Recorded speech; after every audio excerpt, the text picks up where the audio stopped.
in a very critical phase of our war against the coronavirus. It's vital that every American follows our guidelines on the 30 days to slow the spread.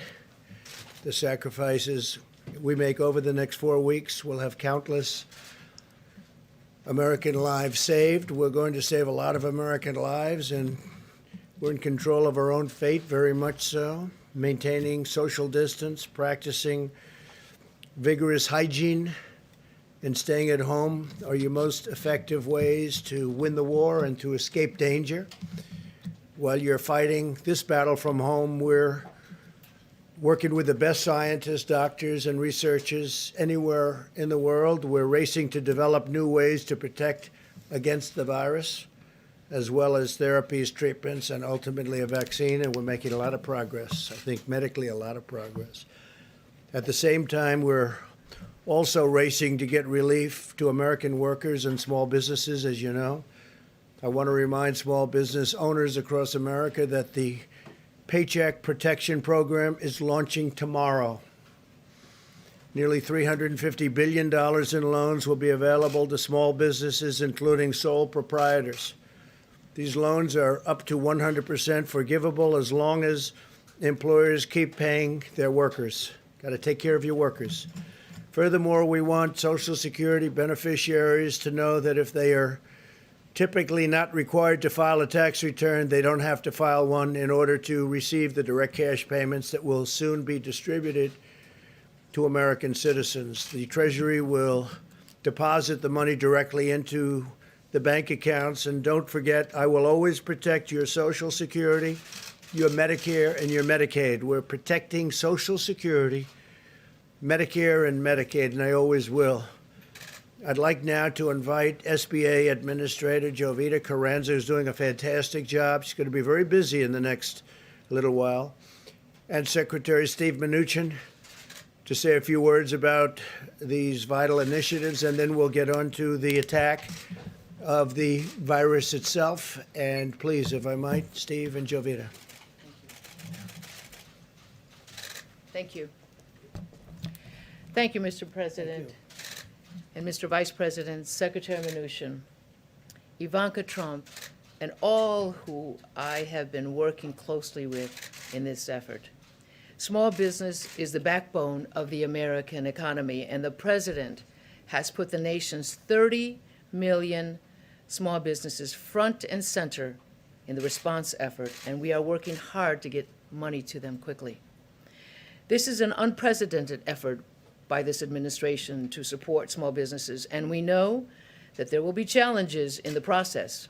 Secretary Mnuchin and I are working in tandem to ensure that feedback from our partners is being heard and implemented.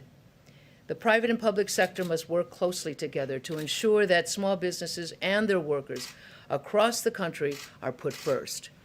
This administration believes wholeheartedly that if you are a small business, you are a critical part of the economic fabric of this country, and your viability is critical to the economic well-being of your employees. At SBA, we are working around the clock to support small businesses, ensuring that we are prioritizing emergency capital for small businesses that are suffering economic harm as a result of this unprecedented situation. This relief will help stabilize the small business sector by providing businesses with the financial resources they need to keep their workers employed and keep up with their day-to-day operating expenses.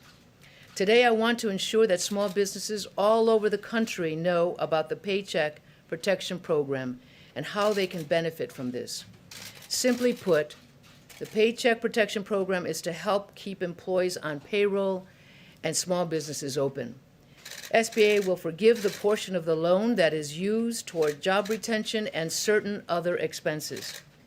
We are working closely with lenders so that businesses can go directly to their local lenders. Paycheck Protection Program is in addition to substantial work that the SBA has and will continue to do to help small businesses, including providing advances on SBA disaster loans and forgiving existing SBA loan payments over the next 6 months. Additional details on these critically important programs can be found at sba.gov, and we will be updating these resources regularly. Our hearts go out to those affected by this terrible virus. Our communities around the country are stepping up, and we will get through this together. At SBA, we know that every phone call, email, or application submitted has a small business owner, their employees, and the communities they support are on the other side. Our most important objective is to allow small businesses to keep their employees on board and keep their businesses viable through this unprecedented disruption. I want to reiterate the importance of patience in this process as we work together to ensure that businesses are able to access needed credit. We will continue working around the clock as we've done with our federal and private sector partners, expanding capacity and working to make our systems as robust as possible to meet the needs. Thank you, Mr. President. Thank you. Very good. Thank you. Thank you, Mr. President. Thank you, Mr. Vice President. Thank you, Jovita. Mr. President, you've made clear to us we now need to execute. We need to get money to small business and American workers, and that's what we're doing. The SBA and Treasury committed to get this program up and running tomorrow, and when Jovita says people working around the clock, we had both teams working till 4 o'clock in the morning and start working again today. We've heard feedback from lenders, community banks, regional banks, and we spent the last 24 hours making this system even easier. So this will be up and running tomorrow. I encourage all small businesses that have 500 or fewer people, please contact your lenders. Any FDIC institution will be able to do this, any credit union, existing SBA lenders, and fintech lenders. You get the money, you'll get it the same day. You use this to pay your workers. Please bring your workers back to work. If you've let them go, you have 8 weeks plus overhead. This is a very important program. I'm pleased to announce we are going to raise the interest rate on these loans. And again, the interest rate is paid for as part of the program. The borrower doesn't have to pay this to 1%. We had announced it was going to be 50 basis points. We've heard from some smaller community banks that their deposit costs, even though the government's borrowing at 3 or 4 basis points, this is on average a 90-day loan. To make this attractive for community banks, we've agreed to raise the interest rate. Again, I encourage everybody, take out the Paycheck Protection Program. I'm also pleased to report the economic impact payments. I had previously said this would take us 3 weeks. I'm pleased to report that within 2 weeks, the first payments will be direct deposit into taxpayers' account. And as the President said, last night the President authorized me to say that anybody that has Social Security recipients won't need to file a new tax return, and we'll have that. If we don't have your direct deposit information, we'll be putting up a web portal so that you can put that up. It is a very large priority. The President has made clear we want to get this money quickly into your hands. I'm also pleased to report that we continue to work closely with the Federal Reserve. We're in the process of designing a new facility that we call the Main Street Lending Facility. We're also looking at facilities for state governments as well. And I'm also pleased to report the Employee Retention Credit. It's up and running. The first $10,000 of wages, you get a 50% credit. That's $5,000 per person. For everyone who's kept someone, you can immediately get that money. You can deduct it from what you owe the IRS immediately. If you don't owe us money, you'll get a refundable tax credit. So that is up and running. I'm also pleased to report we have the program up and running. We're taking applications from the airlines, from the cargo companies, and from national security companies. So thank you very much, Mr. President. Thank you, Steve. For Jovita or Steve, any questions, please? Yes. Mr. Secretary, Chase Bank sent a letter to its business clients today saying that they don't have the necessary guidance from the SBA, from the Treasury Department, to be able to accept loan applications starting tomorrow. The need is clearly enormous, but at least one major bank says they're not fully empowered yet to be able to help their customers. Well, as I spoke to all the CEOs yesterday, I had a conference call with them. We got very good input from them on what they needed. As I said, people were working till 4 o'clock.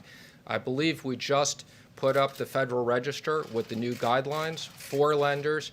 I've been assured that the banks will be in the process starting tomorrow. Now, again, it's going to take a little bit of time, but we committed that this will be available tomorrow, and I encourage all companies, go to SBA.com, go to Treasury.gov. You can see the information you need immediately. Just to follow up with the small business owners, a number of them saying that they were on that conference call and that there's a tremendous power struggle going on between the Treasury and SBA, and that it's over process and forms is what they tell me, that lenders are actually opting out because they can't make enough money to even service the loans. So how are you going to make sure these small business owners get the capital they need to survive right now? Well, first of all, I can assure you, Jovita's here. Jovita used to work for me as the treasurer. There's no power struggle.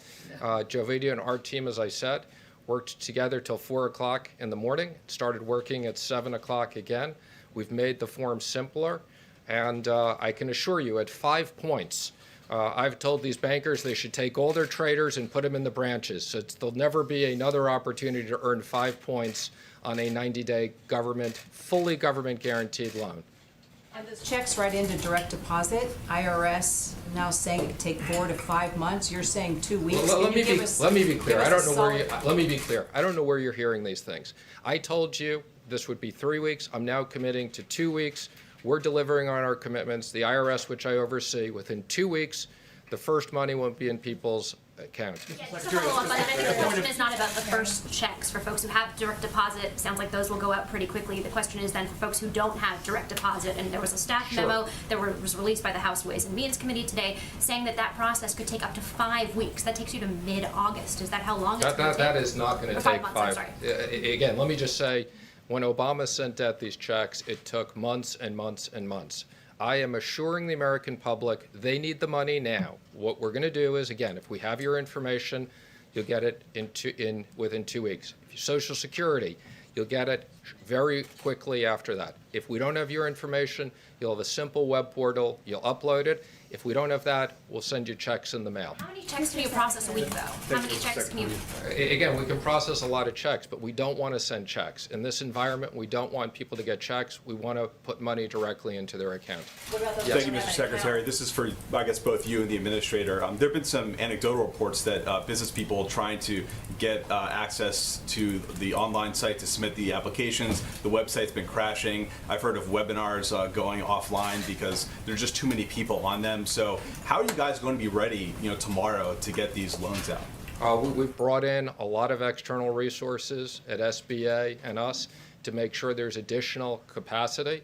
As I said, we heard a lot of good feedback yesterday to simplify this process. It's going to be up and running. Now, let me just be clear. That doesn't mean everybody is going to get their loan tomorrow, but the system will be up and running.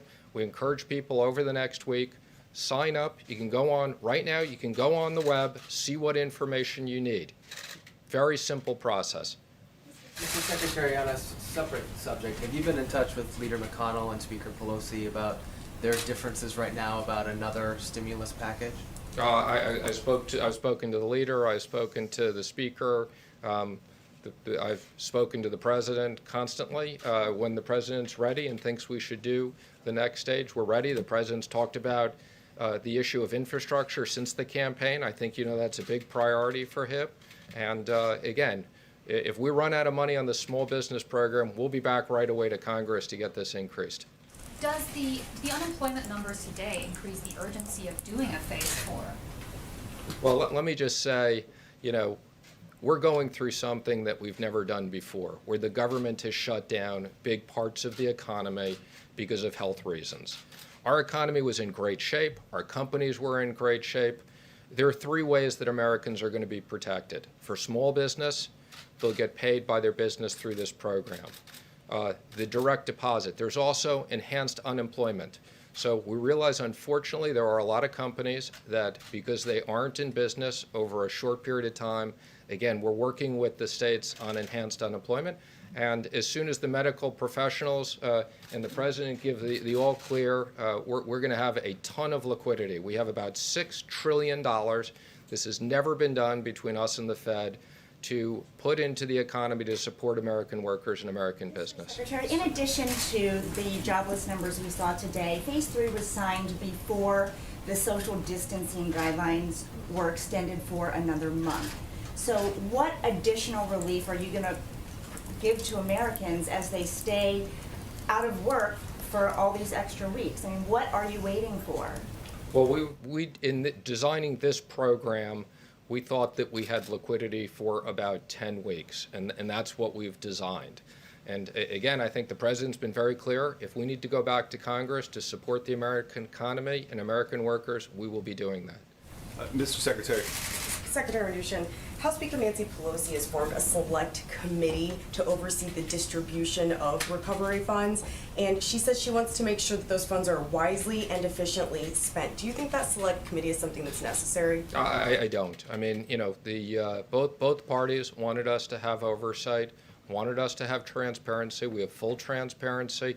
We have a oversight committee that the speaker gets to pick someone, the leader gets to pick someone. I believe there's 5 people on it. And again, that committee will review the money that we're spending. And again, we support full transparency. Taxpayers should understand how we're going to support this economy and jobs. Mr. Secretary, Senator Murkowski has asked you to consider providing loans to energy companies under the CARES Act, the Phase 3 bill. What are your thoughts on that? Would you consider providing those loans to energy companies? So thank you, and let me clarify. I have very limited ability to do direct loans out of the Treasury. I can do them for passenger airlines, cargo airlines, contractors, and national security companies. Outside of that, we work with the Federal Reserve to create broad-based lending facilities, which we will do. So our expectation is the energy companies, like all our other companies, will be able to participate in broad-based facilities, whether it's the corporate facility or whether it's the Main Street facility, but not direct lending out of the Treasury. A question for clarity about the direct payments to Americans. For those folks who don't have bank accounts, who don't have direct deposit information on file with the IRS, how long would they have to wait for their check? Well, for people who don't have direct deposit, again, we'll have an easy way they put it up. We can, on a rolling basis, I think, you know, within a couple of days when they give it to us, we'll send the money out. We do realize there are people who are underbanked. And again, we're working with all the digital companies, prepaid debit cards. We're working with all of them to make sure we have a process that every American gets their money quickly. This money does people no good if it shows up in 4 months, and we will deliver on that promise. So quickly is a matter of weeks then, perhaps, not months. Quickly is a matter of weeks and not months. That's correct. Would you consider In a the moratorium on? Go ahead. Mr. Secretary, one area where you can make direct loans is to the airlines. How much do you expect that the Treasury Department and the federal government will be involved in overseeing the operations of airlines as it pertains to which routes get cut back, how much they operate, what they do about their employees, and the like? So there are very strict requirements that's built into the bill. Again, this was a bipartisan requirement. One, anything we do with the airlines, they have to maintain substantially all of their employees. So again, any money that we provide them will go to pay their employees. We're going to be working with the Secretary of Transportation. There are requirements to maintain certain routes. So again, we have a very clear process. We've hired 3 outside advisors, will be financial advisors, and 3 law firms. Will be releasing that information shortly. And I want to thank them. They're all working for basically very, very little money. They couldn't work for free, so they've agreed to basically work for what they would sign up to work for charitable organizations. So again, no big fees to bankers. We got a great team of 3 lawyers and 3 financial advisors that will assist us. Mr. Secretary, just to follow up on that, will you give us a list of the names of those people who are advising you when you release the information? Of course we will. We'll give you the names as well as the contracts. Do you have any names right now other than BlackRock? So again, I'm happy to announce it. We have the PJT Partners, okay, is going to do the passenger airlines. Moelis and Company is going to do the cargo and contractors, and Perella Weinberg will handle the national security. And there'll be 3 law firms which we'll announce shortly that will be working in each one of those sectors. And again, let me just be clear. We need to get this done quickly. The airlines need money. We're going to work very closely with the Department of Transportation and get this done quickly. We've actually already received contracts from a lot of the people. Again, there's guidance up on the web. Full transparency, we've asked for applications. Secretary. Mr. Secretary. On the airline issue again, Speaker Pelosi and others have said that the government taking stakes in those airlines should not be a condition for the federal government to provide payroll support specifically. What's your response to that? I spoke to the Speaker last night about that.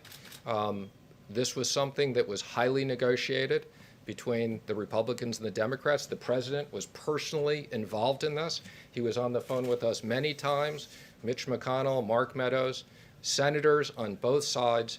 There is a specific line in the bill that says that the secretary, meaning me, will determine proper compensation. So this is not a bailout for the airlines. And I will be working, once we get our advice from our financial advisors, we get the applications from the airlines, I'll be working very closely with the president, and we'll make sure that we strike the right balance, not a bailout, taxpayers get compensated, but these airlines, these are national security issues. We want to keep our airlines intact. Mr. Secretary, just more broadly, perhaps for the administrator, if not for you as well, some small businesses, restaurant owners, for example, are finding that laying off their employees so that they can start collecting unemployment is better both for them as business owners and for their workers. What incentives do they have right now to keep their employees on the payroll if no one's coming into their restaurants?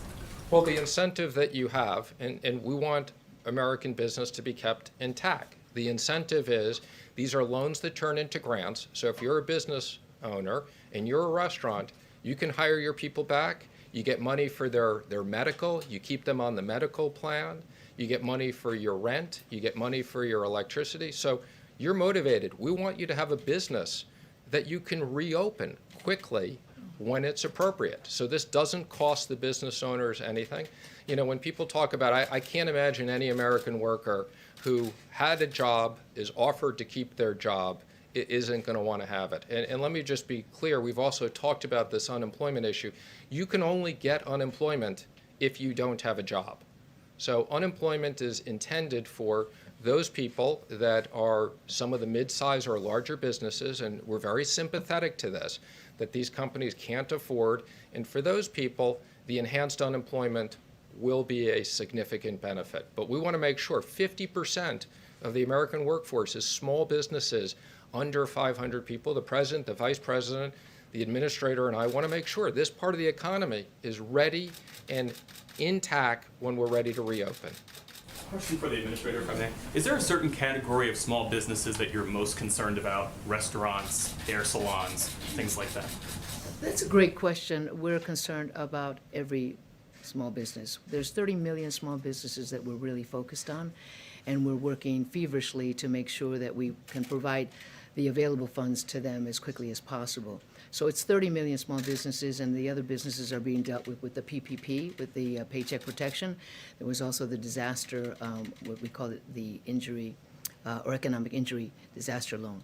And then there was an advance associated with that particular program as well. So to answer your question, we're concerned about all businesses. And as the Secretary indicated, we're looking at employees being ready, not lost in this process. We want businesses to stay intact because they represent half the GDP. So if we spend $1 trillion to support 10 trillion or 11 trillion, I think that's a significant investment, and that's what we're focused on. Is there a certain segment that you think is particularly vulnerable? Hang on, I just want to make one comment for explanation because I want to make sure everybody out there understands this. If you're an independent contractor, if you're a sole proprietor, you're eligible for this as well. Now, that program won't be up and running until next week, but again, this is a very broad definition of small business. So if you're an independent plumber, if you're an independent contractor, you're covered under this program. Slightly more complicated. You have to come into your bank and give them more information, but starting next week, that part of the program will be up and running. Also, charities. Charities as well, very important. The Vice President and President make sure that we covered small charities in this. Does that include churches and religious nonprofits? It does, although there are some technical issues, but yes, it does include faith organizations. Is that under that's under the SBA program? This is under the PPP, yes, the new SBA program, they are covered. Okay. Thank you all. Thank very you, much. everybody. Thank you, Julia. Thank you, Steve. Good job. Thank you. Okay, so that begins right away, and they start handing out checks, and a lot of people are going to have their businesses built back up quickly, I hope. And we'll see. Complicated, big, small business is actually big business. So I thank them both. And please, good. We have some great gentlemen. Let me see. Great gentlemen. That's correct. Thank you very much. Today, my administration is also issuing new guidelines to protect elderly Americans who remain the most vulnerable. By now, nursing homes should have suspended the entry of all medically unnecessary personnel.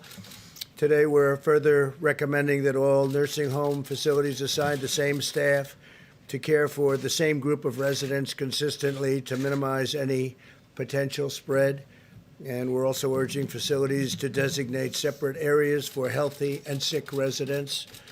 And this is a practice that we probably will be recommending into the future long after the enemy is gone, this particular enemy is gone. We're also making every effort to provide relief to our great veterans.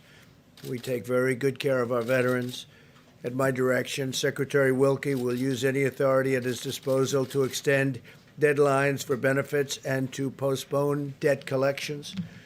We're now conducting well over 100,000 coronavirus tests per day. It's over 100,000 tests a day.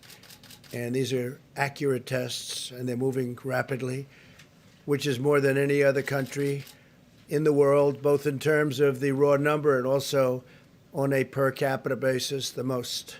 The FDA has also authorized the first coronavirus antibody test developed by Cellex, a key step that will help identify people who have recovered and to understand their immune response and their immune system. Moments ago, I directed Secretary Azar and Acting Secretary Wolf to use any and all available authority under the Defense Production Act to ensure that domestic manufacturers have the supplies they need to produce ventilators for patients with severe cases of COVID-19. You know what that is, right? Become a very famous term. COVID, COVID. This action will help General Electric, Hillrom, Medtronic, ResMed, Royal Philips, and Vyaire Medical overcome obstacles in the supply chain that threaten the rapid production of ventilators. We have over 100,000 being built right now or soon to be started. We anticipate issuing more orders under the Defense Production Act in the very near future, in addition to the one that I've just signed against 3M for face masks. We just signed a element of the act against 3M, and hopefully they'll be able to do what they are supposed to do. Just spoke to Mary Barr of General Motors, and she said they're very soon going to be ready to start production of the ventilators. They have a lot of ventilators that they've committed to build, and they'll be starting very, very quickly. FEMA continues to deliver resources to areas most affected by the virus, including New York. On top of the 3,000 beds we're already providing to the Javits Center, the Department of Defense is adding another 48 ICU beds. Governor Cuomo has asked that this facility go, and it's a big, beautiful facility, it be converted to a COVID hospital. And we hadn't done that yet. We hadn't thought in terms of doing that, but their real demand is for that. And we had meetings on it with the task force. We had meetings with the military. And I've decided to say, yes, I'm going to do that, that I will be signing and agreeing to a yes answer so that we will be doing that. And also we will be staffing it. So the federal government is doing a lot of things that wasn't anticipated that it do. This is a 2,500 and or 2,900 can easily be set up hospital built in Javits Center. And so we're going to be converting that to a COVID-19 hospital. And it's going to be staffed by the military and by the federal government. And based on the fact that I agreed to that, we had two other facilities that were likewise asking for it, and that would be in Louisiana and also in Dallas, and we'll be doing those. We spoke to the governor of Louisiana, spoke to the governor of Texas, and we've told them that we will be staffing those hospitals again above and beyond, but that's okay. We have to do that. In addition, the USNS Comfort is docked in New York to accept patients. That is a non-COVID. To date, FEMA has delivered more than 4 million N95 mask respirators. And think of that, 4 million. Don't forget, we're a secondary source. The states are doing it, and we're backing them up. But we've gotten 4 million N95 respirators, 1.8 million surgical masks, 460,000 face shields, 1.4 million gloves, and 4,400 ventilators just to the city and to the state of New York. And some of them now are being sent. I spoke with both Governor Cuomo and Mayor de Blasio a little while ago, and some of them are being sent to the city. All of America stands with the people of New York in this time of need. It's definitely a hot spot, but we have other hot spots also, and we're taking care of them very, very strongly, very powerfully. We have the finest people in the world in those locations, and I think the federal government has not only acted early, but acted quickly, professionally. There's no people like this. Doctors, nurses, first responders, and other healthcare providers who want to help New York at this critical time should visit website nyc.gov/help-now. nyc.gov/help-now. They need help now. They need people to help them. We have great facilities, and we've built some brand new facilities, big ones, but we need help. We need help for professional people. So if you're in an area that isn't so affected, and you're a doctor, a nurse, a healthcare worker, please get to that website, and we would really appreciate your help. New York City needs it. Louisiana, by the way, needs it. Michigan needs it. Whatever you can do, those are very strong hotspots. They need help. In recent weeks, as the virus has spread and economic hardship has followed, we have seen Americans unite with incredible selflessness and compassion. I want to remind everyone here in our nation's capital, especially in Congress, that this is not the time for politics, endless partisan investigations. Here we go again. Have already done extraordinary damage to our country in recent years. You see what happens. It's witch hunt after witch hunt after witch hunt. And in the end, the people doing the witch hunt have been losing, and they've been losing by a lot. It's not any time for witch hunts. It's time to get this enemy defeated. Conducting these partisan investigations in the middle of a pandemic is a really big waste of vital resources, time, attention, and we want to fight for American lives, not waste time and build up my poll numbers, because that's all they're doing, because everyone knows it's ridiculous. So we want to focus on the people of this country, even the people of the world. We're going to be able to help them, because right now, as an example, we're building so many ventilators, very, very hard to build, but we're building thousands of them. And a lot of them will be coming at a time when we won't need them as badly, because it takes time, very complex, very expensive, and we'll be able to help outside of our country. We think we'll be able to help. That's something that you cannot easily produce. As citizens, we're linked together by the shared bonds of national love, loyalty, and affection. There's no earthly force more powerful than the patriotic pride that stirs in our hearts, and that is so true. It's incredible the job that everybody's been doing, everybody. They don't sleep, they don't go to bed, sometimes they get nothing. Said to somebody recently on the task force, how many hours sleep have you gotten over the last couple of days? The answer was none. In one Massachusetts neighborhood, citizens come out of their homes each night at 8 o'clock from their porches, and they sing God Bless America. Others have joined in, spreading from house to house, down one street up to the next, until their little town with a spirit of patriotism and reminding all Americans that we're all in this together. We'll fight together, and we will win together. We're going to win this. Now, what I'd like to do is I'm going to step out. We have a meeting on this subject, and I'm going to step out just for a few moments. I'll be right back. We'll answer some questions. But you have some very hardworking people who have done an incredible job, led by Vice President Mike Pence, head of the task force, and then Jared Kushner is going to say a few words, and Admiral Polovchek, Peter Navarro, Dr. Birx, and myself. I'll be right back. So I'll see you in a little while. I did take a test. It just came out. This is from the White House physician. You may have it. Just came out. I just took it this morning. And I took it. It took me literally a minute to take it. And it took me, I guess it was 14 or 15 minutes. I went to work. I didn't wait for it, but he said it took 14 minutes or something to come up with a conclusion. And it said the president tested negative for COVID-19. So that's the second one. I think I took it really out of curiosity to see how quickly it worked and fast it worked, and it's a lot easier. I've done them both. And the second one is much more pleasant, Jeff. I can tell you that. Much more pleasant. So I'll be back in a little while. And Mike, please take over. Thank you. Thank you all very much. I'll be right back. Thank you, Mr. President.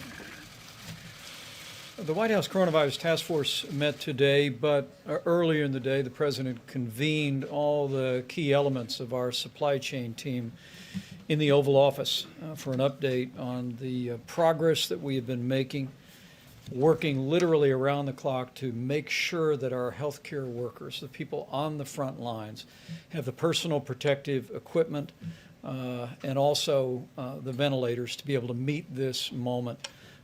And today you're going to hear from the people that are literally working each and every day to make that happen. Dr. Deborah Birx is also with us. She'll reflect in a few moments on the progress that we're making analyzing the data. Each and every day we're looking county by county, state by state, consulting with governors and local health officials. At the present moment, more than 1.3 million tests have been performed, and as you all are aware, some 236,000 Americans have tested positive for the coronavirus, with now the losses over 5,000 Americans, and our hearts are with their families. Beyond that, we have been focusing not just on ensuring the testing is occurring, but that the supplies are flowing. As the President just announced, he made a decision today to deploy thousands of N95 masks directly to New York City's public hospitals, and our team will speak about that in just a moment. And also, the President took the unprecedented step to direct the Department of Defense to use military healthcare personnel to operate all COVID facilities at the Javits Center in New York, at the Convention Center in New Orleans, and at the Convention Center in Dallas. We informed each of the governors of those states today that at their request, we were making those military medical personnel available to operate in all COVID facility. But we would emphasize to people in that community who believe you've been impacted or have contracted the coronavirus, contact your local healthcare provider. We anticipate in the New York area that your local healthcare provider will make the decision whether you are transferred to the Javits Center, and in all cases simply look to the guidance of your local governors about how best to receive the care that every American is entitled to have. Beyond that, let me say that we have been working through FEMA's acquisition process, not only to deploy, but to gather up personal protective equipment. And in just a few moments, you will hear from Admiral John Polovchek about the extraordinary progress that we have made in deploying not just the strategic national stockpile, but also in identifying on the commercial marketplace around America and around the world, literally millions of N95 masks, surgical gowns, gloves, protective equipment. And at this point, we've distributed some 7,600 ventilators. And you'll hear today specifically about the states that have received those ventilators. This team has truly acted in an inspiring way and literally is working with dozens and dozens of people at the FEMA Stabilization Task Force to make sure that we are leaving no stone unturned to find the supplies we need. Let me also say today you're going to hear from Jared Kushner, senior advisor to the President of the United States, but someone that the White House Coronavirus Task Force directed to work with FEMA on supply chain issues. And in recent weeks, he's been leading a working group in conjunction with FEMA that literally has identified millions of medical supplies around the nation and around the world, and we're grateful for his efforts and his leadership. Finally, you'll hear from Peter Navarro, who will explain the action the President took today using the Defense Production Act. But as you hear details today about medical supplies that have been distributed, those that have been purchased, those that we're making available, ventilators distributed to hospitals, and those that are available, let me just remind every American that you can make a difference in ensuring that every patient has the treatment that they deserve, every healthcare provider, every doctor and nurse's assistant has the protective gear to provide the care that you would want your family to have by putting into practice the President's 30 days to slow the spread. I mean, we want you to take to heart the President's coronavirus guidelines for America. First, to protect your own health, to protect the health of your family, to protect the health of your community. We know so many people are asymptomatic, and people that literally don't know they have the coronavirus but have the ability to infect others. We want you to put these guidelines into practice: social distancing, using a drive-thru at a restaurant, washing your hands on a regular basis. But as we focus today on supplies, make no mistake about it, every American can make sure that our healthcare workers, and more importantly, Americans that are struggling with coronavirus, have the equipment to support their treatment by putting these principles into practice. Because the fewer Americans that contract the coronavirus, the fewer Americans will have to enter our healthcare system. And that'll continue to preserve the capacity in our healthcare economy. So we thank the millions of Americans who've responded in the first 2 days of 30 days to slow the spread. And I'm just absolutely confident that in the days ahead, every American's going to do their part for your health, your family's health, the health of your community, and to ensure the strength and vitality of the greatest healthcare system in the world. With that, let me introduce Jared Kushner to speak about the work that he's been doing, working with FEMA on ensuring a strong supply chain to meet this moment. Jared? Thank you, Mr. Vice President, and thank you for your great leadership on the task force. And thank you to Dr. Birx and Dr. Fauci as well. It's been an honor working with you these past few weeks.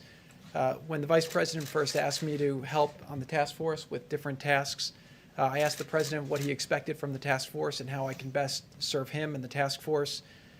What the President asked is that all of the recommendations that we make be based on data. He wanted us to be very rigorous to make sure that we were studying the data, collecting data. A lot of things in this country were happening very quickly, and we wanted to make sure that we were trying to keep updating our models and making sure that we were making informed decisions and informed recommendations to him based on the data that we were able to collect and put together. The President wanted to make sure that we had the best people doing the best jobs and making sure that we had the right people focused on all the things that needed to happen to make sure that we can deliver in these unusual times for the American people. The President also instructed me to make sure that I break down every barrier needed to make sure that the teams can succeed. This is an effort where the government is doing things that the government doesn't normally do. We're stretching, we're acting very quickly, and the President wants to make sure that the White House is fully behind the different people running the different lines of effort to make sure that we get everything done in a speed that the President demands. The President also wanted us to make sure we think outside the box, make sure we're finding all the best thinkers in the country, making sure we're getting all the best ideas, and that we're doing everything possible to make sure that we can keep Americans safe and make sure we bring a quick end to this in the best way possible and balance all the different aspects that need to be thought of while we do this. This truly is a historic challenge. We have not seen something like this in a very, very long time, but I am very confident that by bringing innovative solutions to these hard problems, we will make progress. Today, we were briefing the President earlier. He asked me to come out and talk a little bit about what we've been doing on the supply chain task force, which Admiral Paycheck has been leading. And what he's been very impressed by is the way that we've been resourceful to find product all over the world, all over the country, and we are finding ways to solve the different problems. The president's been very, very hands-on in this. He's really instructed us to leave no stone unturned. Just this morning, very early this morning, I got a call from the president. He told me he was hearing from friends of his in New York that the New York public hospital system was running low on critical supply. He instructed me this morning. I called Dr. Katz, who runs the system, asked him which supply was the most supply he was nervous about. He told me it was the N95 masks. I asked what his daily burn was, and I basically got that number. Called up Admiral Polovchek, made sure we had the inventory. We went to the president today, and earlier today the president called Mayor de Blasio to inform him that we were going to send a month of supply to the New York public hospital system to make sure that the workers on the front line can rest assured that they have the N95 masks that they need to get through the next month. We'll be doing similar things with all the different public hospitals that are in the hotspot zones and making sure that we're constantly in communications with the local communities. One thing I will say, just based on data, is that we've been getting a lot of data from different governors and from different mayors and from different cities. One thing I've seen FEMA do very, very well over the last week or so is now we're getting real-time data from a lot of cities. People who have requests for different products and supplies, a lot of them are doing it based on projections, which are not the realistic projections. The projections change every day as we see the cases, as we see the impacts of the Stop the Spread effort that this task force recommended and the president has been pushing forward. So I do think that we'll see that hopefully there'll be impact of that, and the task force has been working very hard through the FEMA group with Admiral Polovchek to make sure that we're getting the supplies to people before they run out and making sure that we're doing it in a proper way. I'd like to just introduce Admiral Polovchek, who before coming to this, I guess still is, he's the Vice Director for Logistics for the Joint Staff. I got a call from one of the senators saying, well, why don't you put a great military person in charge of the logistics and the supply chain and the Defense Production Act? And I said, well, the president already did that. This is the best man that we have in the country for supplies and logistics. He joined the task force 13 days ago over at FEMA, and he's built a team really at the direction of the Vice President that includes people from FEMA, OMB, the FDA, HHS, the White House, and from everywhere else. And what they've done over the last 13 days has been really extraordinary. We've done things that the government has never done before, quicker than they've ever done it before. And what we're seeing now is we found a lot of supplies in the country. We've been distributing them where we anticipate there will be needs, and also trying to make sure that we're hitting places where there are needs. So I can tell you the people in the task force, they're working day and night. You've got a lot of people in the government. We recognize the challenge that America faces right now. We know what a lot of the people on the front lines are facing, the fear that they have that they won't have the supplies they need, and our goal is to work as hard as we can to make sure that we don't let them down. So I just want to thank everybody, and with that I'll introduce Admiral Polovchek, who's doing an amazing job. Thank you, Mr. Kushner, Mr. Vice President. So today I'm going to cover a couple items, five things. First thing I'm going to talk about is resources pushed out from the federal government. And then I'm going to talk about this Airbridge, which you may have heard about. I'm going to talk about data. As you said, Mr. Kushner is absolutely right. We're trying to be data-driven. And then I'm going to talk a little bit about how we're trying to expand the industrial base here to meet this challenge. So the first thing I want to talk about is surgical masks. So you've quickly stated numbers here. So these, I'm about to go through several different slides to give you just scale and magnitude of federal resources that have been applied at the problem. So 27.1 million surgical masks pushed out to state governments. For N95 masks, 19.5 million N95 masks. And so if I was in a local hospital that was running short, I would look upward because the federal government has pushed out resources. So for protective gloves, 22.4 million pairs of protective gloves. For face shields, 5.2 million face shields.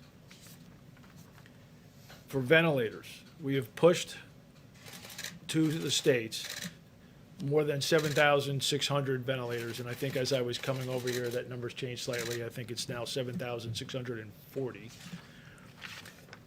given to these states, to the predominantly these states. So we wanted you to have some numbers. Now, as we've indicated, we had ventilators in the national stockpile.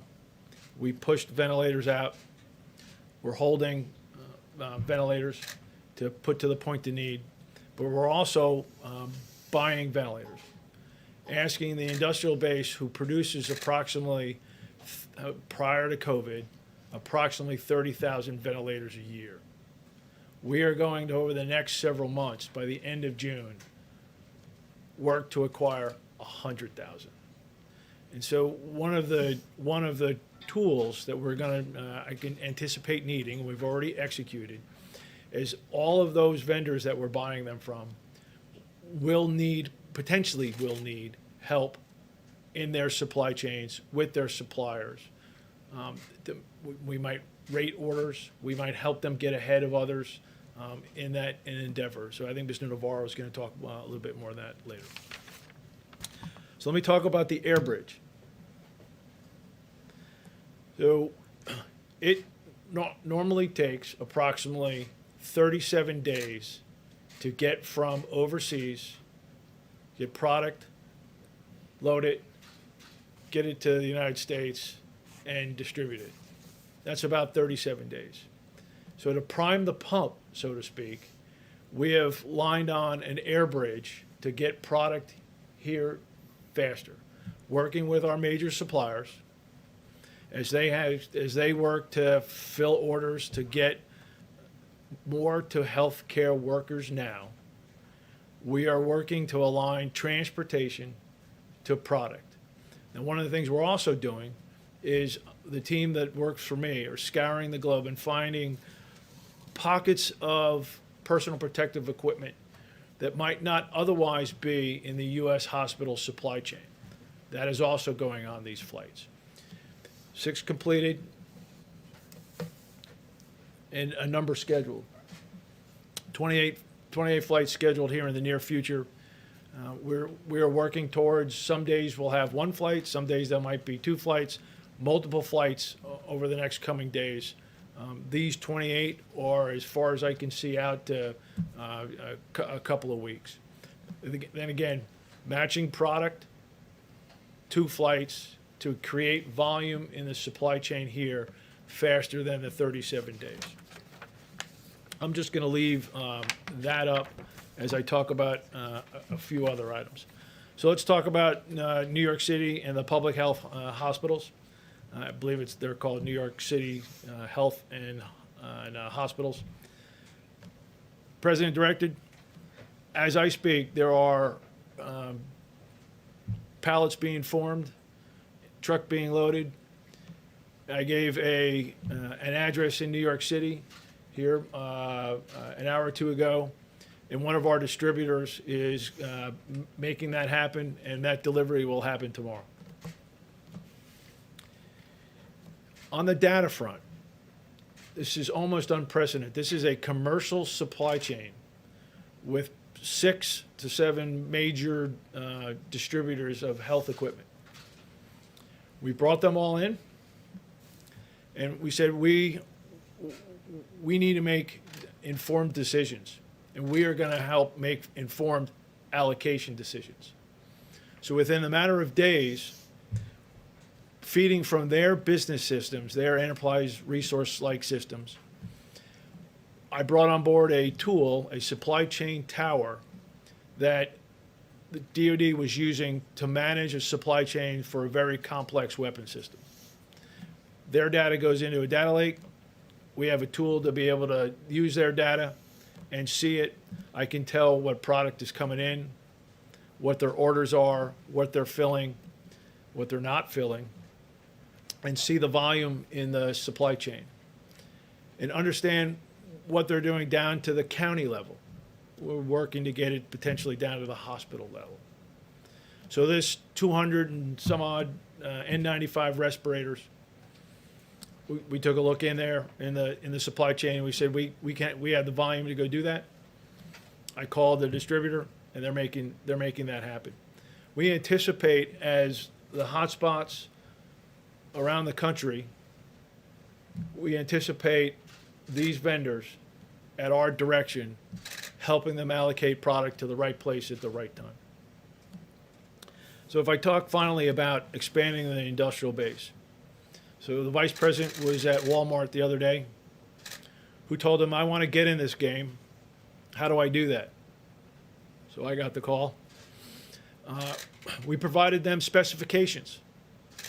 And Walmart is going to use their suppliers to cut fabric, make gowns, sew product. But that's not always the case. We have lots of folks that want to help. I believe you will see in the coming days the use of the Defense Production Act in creative ways to help people that are not doing this today to do it. We have essentially leads. The number yesterday was 210. I believe it probably grew today, that we are working with to find how each one of those might need help to get in the game that's not in the game, to increase the throughput through the healthcare market. Again, the president gave me one task: get more to our healthcare workers now. And I took that to heart, because I have, not that I don't need that from the president to that direction to move out, but I have family in New York. My sister's a nurse practitioner in a Westchester hospital, and my niece is a nurse on a Long Island hospital. And I have other healthcare professionals in the family. So I have skin in this game. And the president asked me to get more of the healthcare workers. I'm going to get more of the healthcare workers. I'd like to hand it over to Mr. Navarro. The 200,000 is going out as we Very speak. specific about that. It'll be delivered tomorrow. Let me be clear on that, if I can. What Jared announced, what the Admiral just unpacked, is that pallets are being loaded right now to send 200,000 N95 masks to New York City, to the public health hospitals. So To the public health warehouse in New York City. all the healthcare workers, help is on the way. But based on the tools and the data you have available to you, where is the logjam? Where has it been? How have you identified that? Because think, as you say, all this, millions more PPE is going out the door. As you well know, the frontline medical workers I would answer you, not getting it. I would answer you this way. We put up a lot of numbers. I said that if you're in a hospital and you're not seeing PPE, I would look up to the state level first. From governors we sort of aren't saying they seeing- can't get the medical equipment that they need. And the reason for that is because, according to governors, and also by the fact that we haven't seen any numbers up there about what is going to the private sector, can you tell us what percentage of the supplies on these large cargo planes are going to private companies versus FEMA versus the states? So FEMA's, Is it 80%?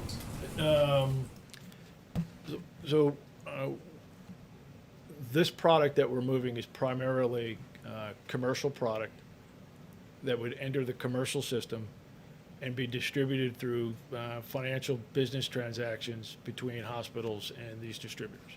So just to clarify, that explains why states say they're bidding like they're on eBay, because the supplies are going to the private sector, and then they have to go there to get the supplies. That's normally how things work, right? So I'm not here to disrupt a supply chain. So look, these 6 distributors, 6, 7, they have 600 to 700 warehouses.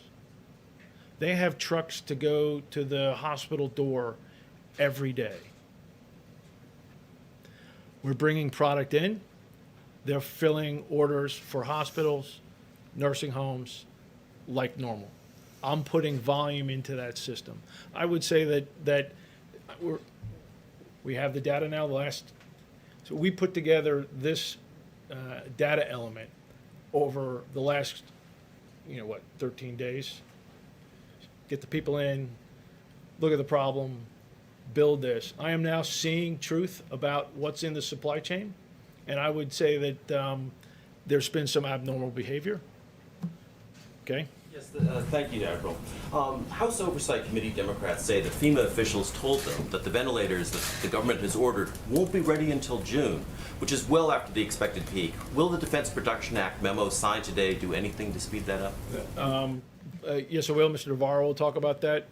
We're online to receive several thousand ventilators in the month of April and several thousand more ventilators in the month of May, ramping up to a big number in June.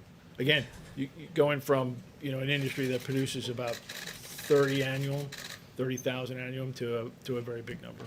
Are you confident that the system means the states with the greatest need are getting the supplies? Yes. So because a lot of governors are saying that they can't get what they need, and different states have more pressing urgency, obviously, depending on the case load. So we're marrying up where CDC, where the demand for COVID is, to what's in the commercial system. We're providing that to the commercial system, and we are making allocations to those of most pressing need. 13 days. We now have the data. We now can make informed decisions. And so all of the I need, I now know the volume that has been happening and needs to be happening. So, Admiral, with that, and Mr. President, I'd love for you to weigh in on this as well. You talk about, well, you alluded to the fact there is possibly some shady business going on, that the product is here in the United States. And coming here. Yes, and it is coming here. It's coming from China. It's in warehouses. It's being made here in the United States. It's in warehouses, but it's going to the highest bidder. So what can be done to keep those products here in the United States, not go overseas where companies are making a lot of money, and get it distributed to the most critical places here in the U.S. I would love to hear from how's that being done, because doctors, I've talked to surgeons on a regular basis. Let me give you the bigger view of the DPA, and we'll directly address that. What we have essentially is a nation at war. We have a wartime president standing behind me. The Defense Production Act is one of the most powerful weapons this administration can use to fight the invisible enemy of the virus. When I spoke with you last week, I explained the 3 points of the compass DPA can be used to hit.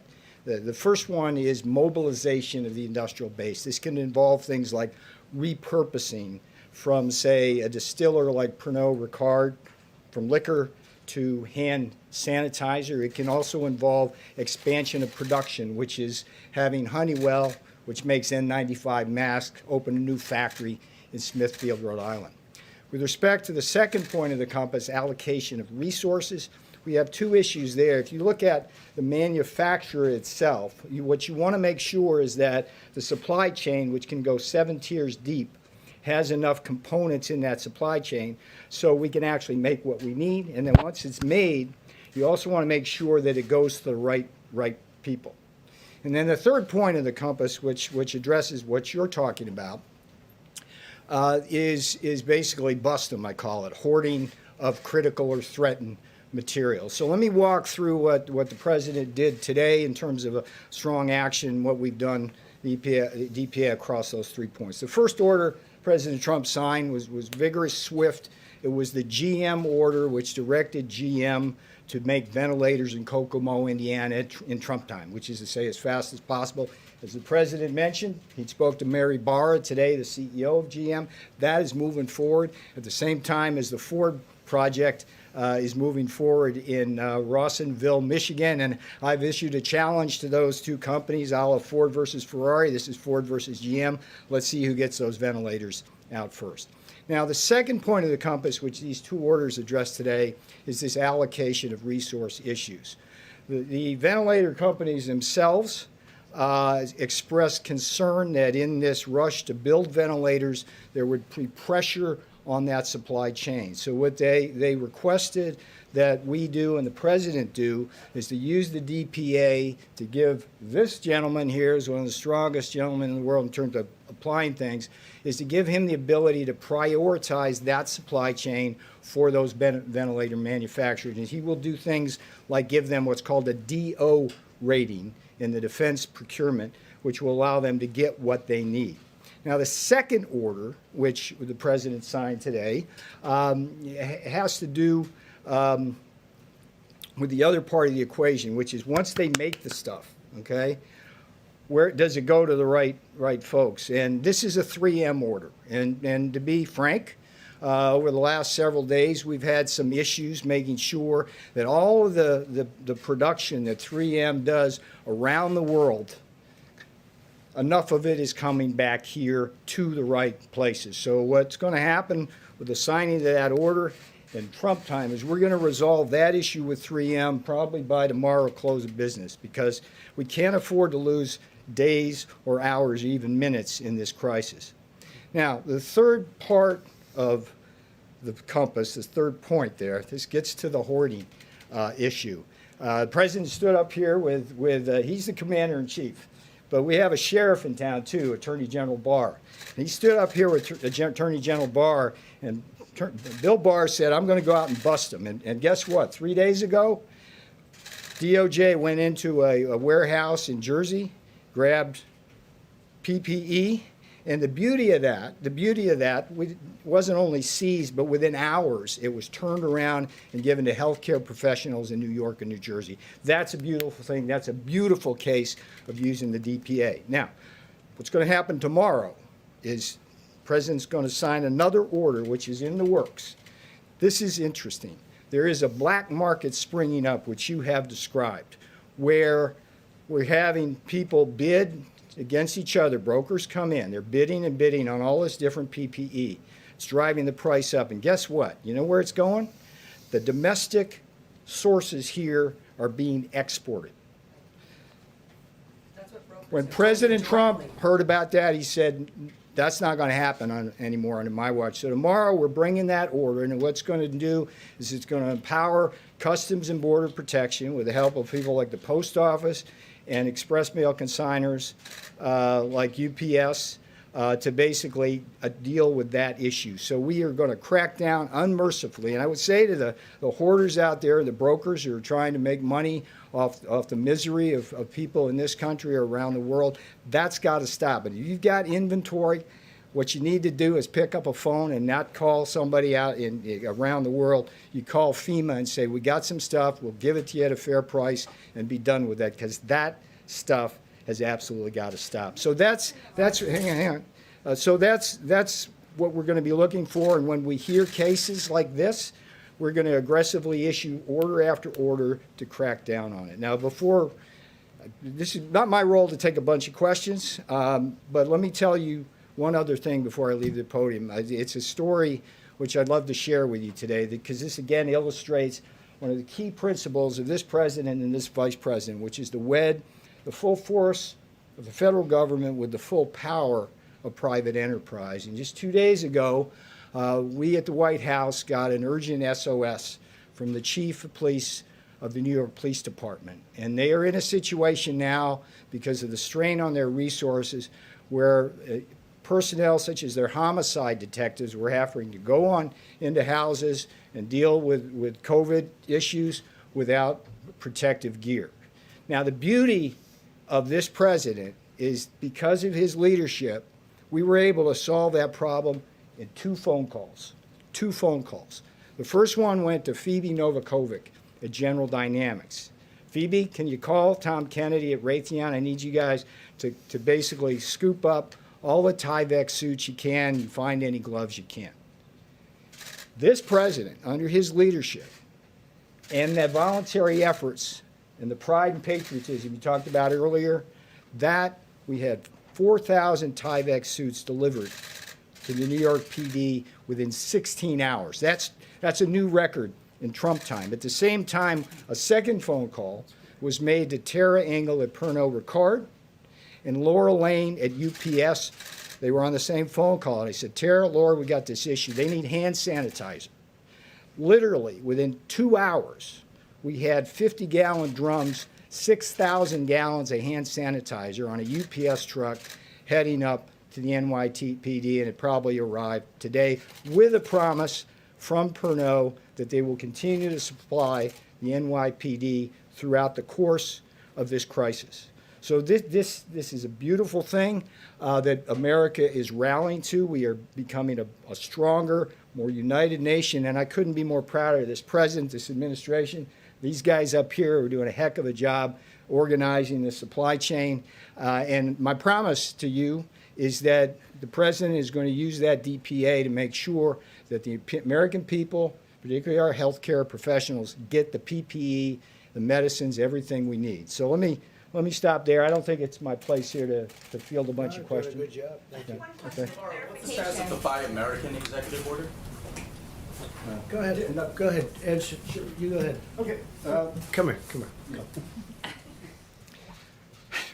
One of the things that this crisis has taught us, sir, is that we are dangerously over-dependent on a global supply chain.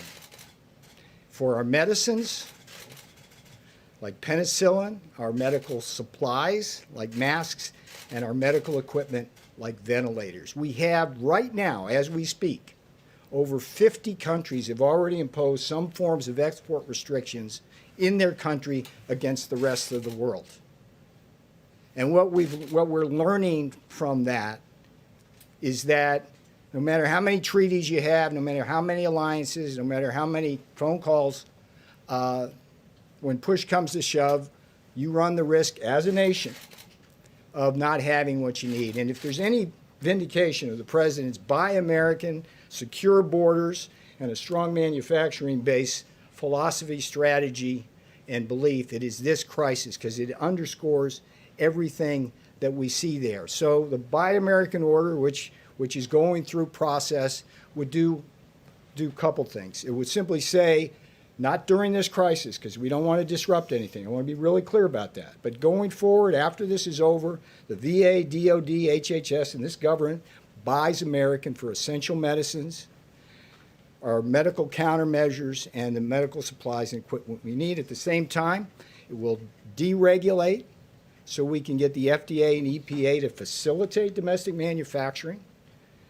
and then innovate. Because the key here is having advanced manufacturing on U.S. soil that can leapfrog other countries so we don't have to worry about competing against cheap sweatshop labor, lax environmental regulations, different tax regimes, and the massive subsidies of foreign governments who are actually directly attacking our industrial base. So be patient with that, sir. The other priorities we have right now are the DPA and what the task force is doing. But if we learn anything from this crisis, it should be never again should we have to depend on the rest of the world for our essential medicines and countermeasures. And by the way, we've cut them out also, to be honest. We've stopped orders going from certain places. And in a couple of places, like we had a big order going to Italy on important outfits and some ventilators, and it was going to Italy. They made the order a long time ago. And I said, you got to let it go. They had an order, and I could have cut it. Under the act, I could have cut it.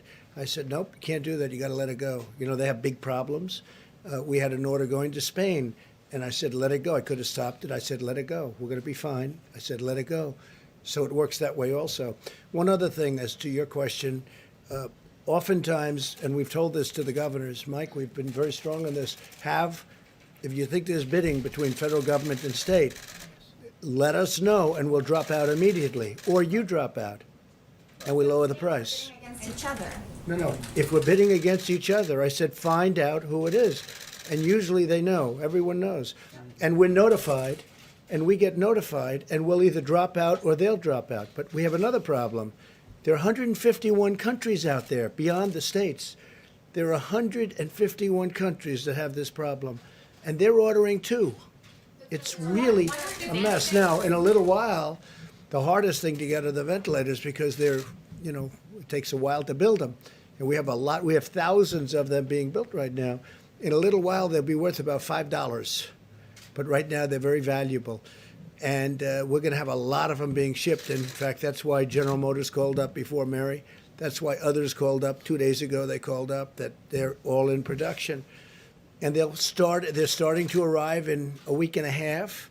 But there'll be a time when we're going to build stockpiles. By the way, the states should have been building their stockpile. We have almost 10,000 in our stockpile, and we've been building it, and we've been supplying it. But the states should be building. We're a backup. We're not an ordering clerk. We're a backup. And we've done an unbelievable job. Like, for instance, who ever heard of a governor calling up, "Sir, can you build us a hospital of 2,500 rooms?" And we built it. "Can you build us 4 medical centers?" We built it. "Can you deliver a ship, a hospital ship, with 1,000 rooms?" And we did it. And we did it in Los Angeles, too. We've done an unbelievable job. These people, and thousands of people behind them. But we're a backup. Ideally, those hospitals would have had all this equipment. Ideally, those states should have had all this equipment, and I think they will the next time. You know, you heard the case where thousands of ventilators could have been had at a very inexpensive price 3 years ago, and a certain state decided not to exercise that right because they wanted to build a road or they wanted to build something else because it's big money. You're talking about, I think it was $1 billion, but you're talking about a lot of money for something that may never happen. Because normally on a ventilator, other than a pandemic or an epidemic, you wouldn't need anything like this. Hospitals have 3 ventilators, big hospitals, and they get by with it. And now they want thousands. I mean, they want thousands of ventilators. You call up a governor and they'll say, "Sir, could you send us 40,000 ventilators?" Nobody has ever heard of a thing like this.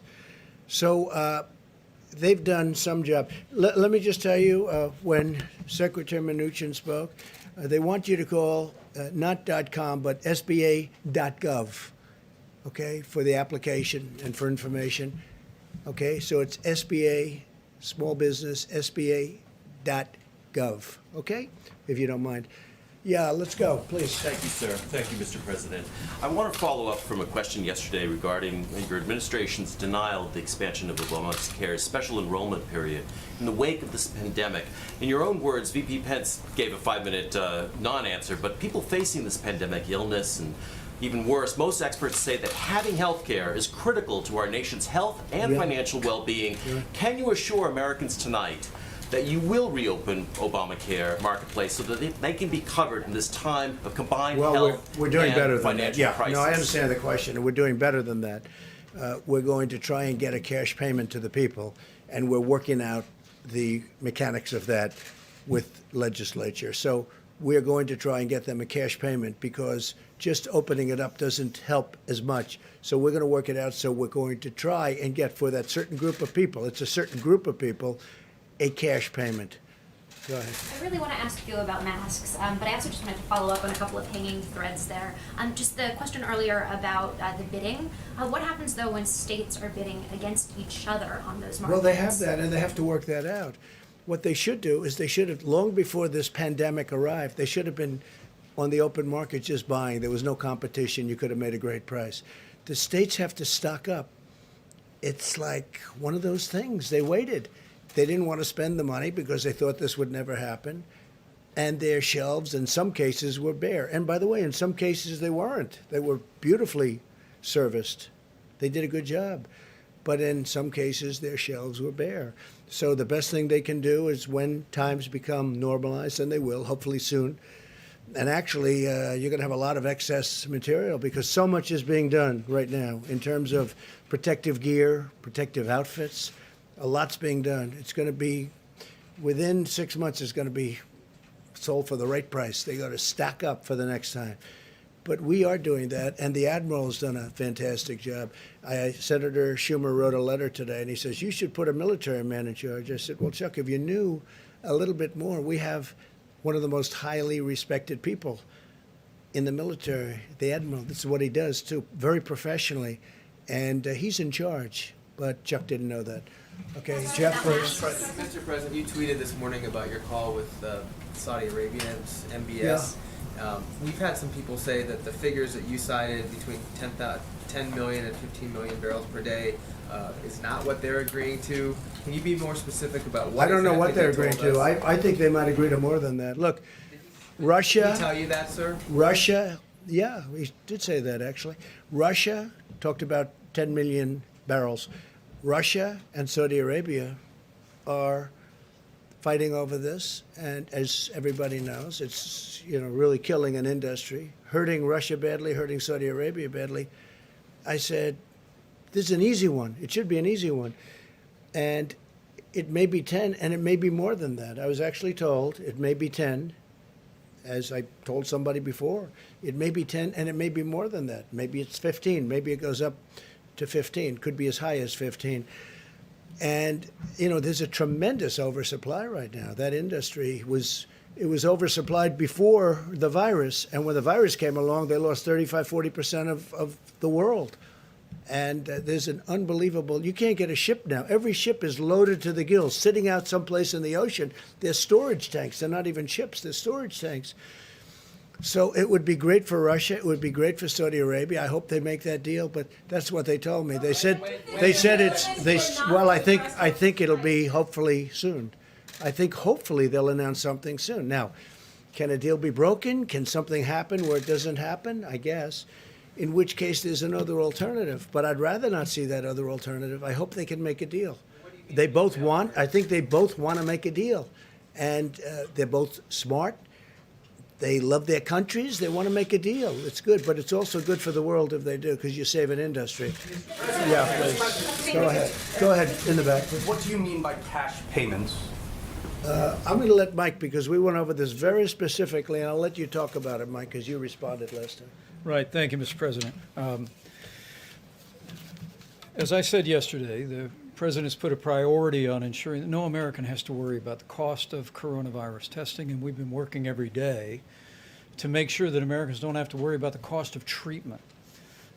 And at this point, the White House Coronavirus Task Force is working on a proposal for the President to use some of the $100 billion that we're making available to hospitals to compensate the hospitals directly for any coronavirus treatment that they provide to uninsured Americans. We're working out the details of that. The President will make a final decision tomorrow. We expect an announcement, but the President's made it very clear. We don't want any American to worry about the cost of getting a test or the cost of getting treatment. And we've expanded coverage through Medicaid. We've expanded coverage through Medicare. Health insurance companies around the country, including Blue Cross, just today announced that all of their members will be waiving all co-payments on coronavirus treatment. But for those some 30-odd million uninsured Americans, the President has directed the Coronavirus Task Force to find a way to make sure that they know we will find a way to pay for your coronavirus treatment, and the President will be addressing that and announcing that tomorrow. Mr. President, a point of clarification and then a follow-up question. Yesterday you said that you spoke to Florida Governor Ron DeSantis before he issued his stay-at-home order. Did you advise him to issue that order? No, but I talked to him about it. And he wants to do what's right for the people of Florida. He's been a great governor. You could see that just by his popularity, which is extraordinary. We're proud of him. He's done a fantastic job, and he made the decision. But we spoke before he made the decision, yes. And he had also said that he is considering putting people who are suspected of having coronavirus or who have tested positive for it in isolation centers, and that he could potentially use hotels. No, that I haven't. So he hasn't consulted with I you. haven't heard that. Yes. Thank you, Mr. President. Ebony Bowden from the New York Post. A few hours ago, Mayor de Blasio, the mayor of New York, said that New Yorkers leaving their homes should wear masks. They should also wear masks when they're with other people. Are you considering that kind of recommendation on a federal level? And if you are, how would you prevent a rush on N95 masks? Well, I think they're going to be coming out with regulations on that, and if people want to abide by them, frankly, I don't think they'll be mandatory because some people don't want to do that. But if people wanted, as an example on the masks, if people wanted to wear them, they can. If people wanted to use scarves, which they have, many people have them, they can. In many cases, the scarf is better. It's thicker. I mean, you can, depending on the material, it's thicker. But they can do that if they want. Now, a recommendation's coming out. We'll see what that recommendation is. But I will say this, they can pretty much decide for themselves right now. Nationwide, and can I also just Nationwide. ask, nationwide, not just for hotspots, and then maybe this is best for Dr. Birx, but we've heard some differing guidance here. The WHO, even the Surgeon General have talked about various studies that show that masks, in addition to maybe not even being helpful to protecting people, may actually increase the rates of illness because people touch the masks and they touch themselves. Sure. Can you talk a little bit about just the All right, evolution maybe of I the will thinking on ask this? Dr. Birx. And you might mention that other point also. Yeah. No, thank you. So I hope you got from the conference today that we're triangulating data that we know from the case numbers, the testing numbers, the supply chain numbers to create an integrated picture so that we can really support hospitals in their needs. And I think that level of granularity is really critical. Secondly, I just want to make the point that we really applaud the governors that are looking at a whole of state or a whole of metro approach. And what do I mean by that? The United States, going into this, had about 160,000 ventilators across the United States and another 60 to 70,000 anesthesia machines. That's about 5 times what most of the European countries have. But it's a matter of distribution to need. And I really applaud the governors that are bringing together their public hospitals with their more private hospitals and their visibility across their state. Because what we tried to talk about yesterday is every state, every county is different. And that's why we're looking at it at that level of granularity. And as we move through this epidemic, the needs need to be very tailored to those counties and, frankly, those hospitals. I mean, there's a reason why the president and Mr. Kushner have been very much involved in finding out what the public hospitals need. Why is that? Because the public hospitals sometimes have the weakest supply chain because they're often sometimes not as attractive to private sector distributors, or they may be too busy caring for the needs of patients to be really on top of their order forms and their supply chains. So really listening to the community that's at the front of this fight and getting feedback from those specific communities, no matter where they are, and listening to the frontline healthcare workers, because it's their reality that is important to all of us, whether you're the mayor or the governor or the federal government. And if they're saying they need something, we have to work together to supply that. And so that's what you're seeing with this triangulation.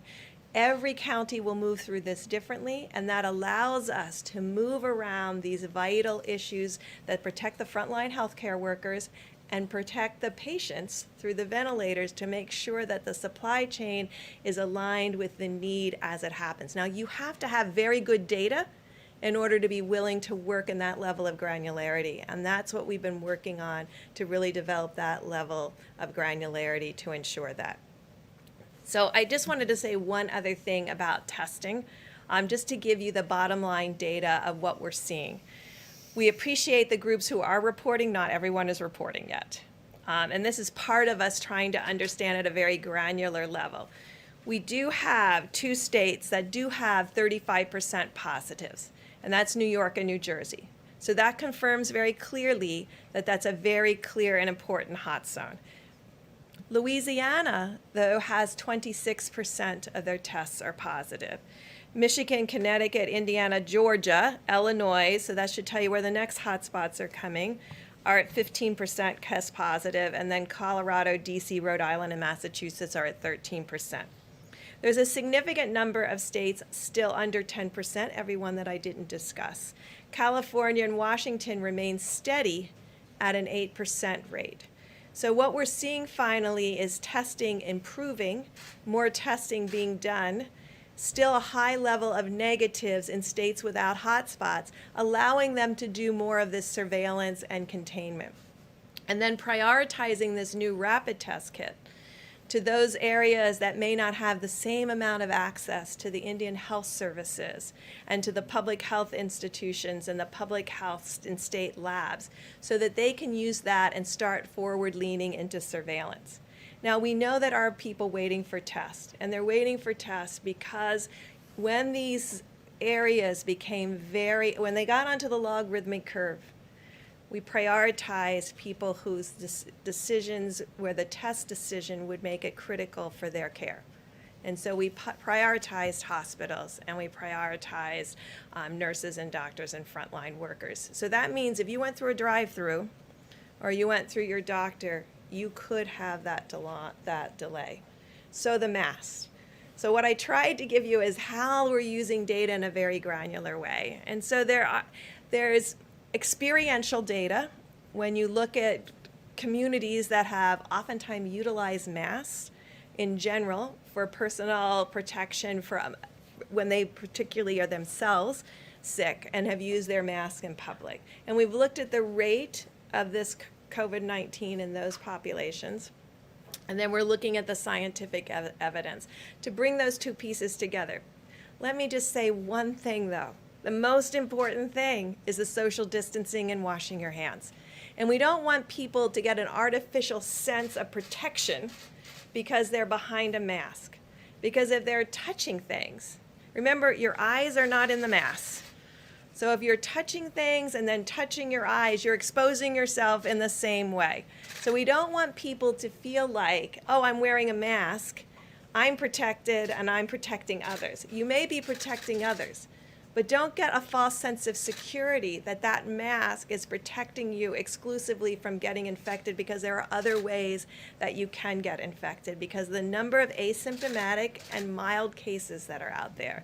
And so this worries us, and that's why the debate is continuing about the mask, because we don't want, when we're trying to send a signal that every single person in this country needs to stay 6 feet away from everybody, that needs to be washing their hands constantly and know where their hands are, to send a signal that we think a mask is equivalent to those pieces. So when the advisory comes out, it will be an additive piece if it comes out, rather than saying this is a substitute for. And we want to make sure everybody understands it is not a substitute for the presidential guidelines that have already gone out, and to be absolutely clear about that. Quick question about the test, Dr. Burks. Dr. Burks, there's a lot of evidence we're seeing that experts are saying that a high number of these tests could be producing false negatives. So, Of the Roche and Abbott tests? That as many as 1 in 3 tests might be providing false negatives. I wonder maybe you could explain. That would talk a little almost bit about be the science. impossible with having 35% positives. If that was true, you would have Concerned about the 100% underlying positive data or here. 66% positive. So what I can tell you is the number of positive tests is tracking very closely with the number of cases diagnosed. So I will look into that. I look at the Roche and Abbott numbers every night. They're trending exactly in the same way. And that's important when you're validating data, to really validate, does this same site, in other words, I'm looking between testing sites to see, are there consistencies? Is there an anomaly? To make sure for what you just very specifically asked. So I will go back and look at it more carefully. I haven't seen that kind of anomaly. This same platform is being used across the country, and that's a range from what I reported, 3% positivity up to 35% positivity. And that range reflects also what we're seeing with the hot spots and the number of cases. And frankly, I mean, we hate to talk about it, but it also tracks with the hospitalizations independent of diagnosis and the mortality that we're seeing. So all of those pieces validate Concerned together. that people might be getting a false sense of security, or that we might not be seeing all of the data here on who has it. Well, I'm telling you, I'm still missing 50% of the data from reporting. I have 660 tests reported in. We've done 1.3 million. So there is, and it could be those sites. So we do need to see the bill said you need to report. We're still not receiving 100% of the tests. Dr. Burks, with regard to the test, the president's sample collection took 1 minute, results were reported back in 15 minutes. I realize you're the president of the United States, but when will everyone get to take a test that works that quickly and you get results that quickly? So these are new tests, and we have prioritized the groups that we think have the least access to testing now. And who do we mean by that? We mean the Indian Health Service. They're often in remote areas. rural areas, the governors of the northwestern states that may not have the advantage of these high throughput machines that are often across the East Coast and in high metro areas, Colorado, and then across the West Coast. So we've prioritized the presidential 15-minute test to the Indian Health Services and public health labs so that they can support nursing home testing and other areas where we think surveillance is absolutely key. So at this moment, they're prioritized in that way. Yes, 1,200 of them are going out in that way. More of those tests need to be made in order for more They are people. being made. Yeah. Okay, so in a matter of, They're moving very quickly. So I'm glad you asked that, because today, there's 18,000 of these machines already out there. We're trying to find out exactly where everyone is, because you can see that gives you amazing flexibility. Because if people would allow it to be loaned to a state that's in a hot spot or a state where you want to do additional surveillance, 18,000 tests, 18,000 machines is a huge amount. And it really gets to your very question about how we can prioritize what we have at the same time we're moving out what is new. And so really figuring out who should those go to, who can we ask communities, because these will be in the community, to share those machines into the community who need the testing now. And I think that's really an incredible question that really needs to be answered over the next 24 hours. Dr. Brooks, a point of clarity about the face covering guidance. You said it's still a point of debate. You said use the phrase the guidance if it comes out. Is the guidance coming out, and when? Yes. And when, sir? In the days ahead, we're currently working through the task force, taking the consultation advice, CDC, our top health experts, and we'll be bringing forward the guidance from the CDC in the next several days. Just remember, it's not a substitute for everything that we're asking people to do. And just to everybody out there across the country, when we say no gatherings of 10, we're looking at, we wanted to be clear, if you have a family of 10, we don't want you to be split up. But we don't expect people to be having dinner parties, cocktail parties. I mean, I know you've seen the slope in the United States versus the slope in Italy. And we have to change that slope. We have to change the logarithmic curve that we're on. We see country after country having done that. What it means in the United States is not everyone is doing it. So we're only as strong as every community, every county, every state, every American following the guidelines to a T. And I can tell by the curve, and as it is today, that not every American is following it. And so this is really a call to action. We see Spain, we see Italy, we see France, we see Germany. When we see others beginning to bend their curves, we can bend ours, but it means everybody has to take that same responsibility as Americans. Mr. President. Mr. President, can I have a quick follow-up on oil, please? In your conversations with Russia and Saudi Arabia, did you have to make any concessions to get them to agree to cut their production? No. Like, did you agree to cut U.S. production of oil? No, we didn't discuss that. They want to do that. It's good for their countries, and we did not discuss that, no. NBC News has learned that the Navy is set to fire the captain of the USS Theodore Roosevelt after he raised red flags about the COVID-19 outbreak on his ship. It appears as if he's being punished for trying to save the lives of the sailors in his command. No, I don't What's think your so at assessment? all, but we're going to wait a little while because I understand there's a news conference by the Secretary of Defense about that. But no, I don't agree with that at all. Not at all, not even a little bit. Yeah? Thank you. This morning you said once again that New York got off to a late start and they should have pushed harder. But governors and other state leaders say they rely on the federal government to assess the situation and how risky it is. And they want to know, how would they have known to start sooner without your guidance? Well, they have experts, and frankly, long after we came out and talked about it, look, how would I have known to cut off China? I cut off China very early, and if I didn't, we would have a chart that you wouldn't believe. So how would I know to do that? How would I know to cut off Europe? I cut off Europe very early. I mean, you have to make a decision. People knew that some bad things were going on, and they got off to a late start. And some others got off to a late start also. But we cut off China. If we didn't cut off China, we would have been in some big trouble. And we cut it off. And you know what? We cut it off way early. Go ahead. Mr. President, to follow up on the insurance point in a separate question that came in from a colleague who can't be in the room. On the insurance point, is there going... Who are you with? Who are you with? Roll call. Is there going to be an opportunity for insurance companies, if in fact hospitals are compensated for uncompensated care, are the insurance companies going to also get compensated for extraordinary expenses that they may have, or are they assuming that cost? So we haven't discussed it, but we're talking to them.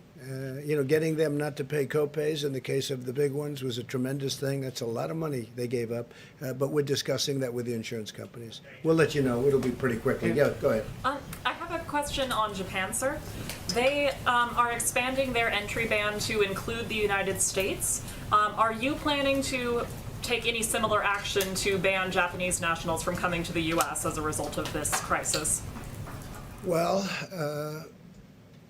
we're looking at a lot of things and a lot of different bans. We have more bans than anybody. We had bans when bans weren't fashionable, if you remember, right at the beginning of this administration. It was for different reasons. But we've had bans long before people thought of bans. When I did China, it had never been done before. I was the first one to do it. Remember that. It had never, according to what I read in all the papers, this had never been done. This is a terrible thing to do. And 4 weeks later, they were all saying, we're lucky we did it. So we're looking at it. No, we heard that. And I think it's fine that they do that. They're trying to protect their country, and we have to protect our country.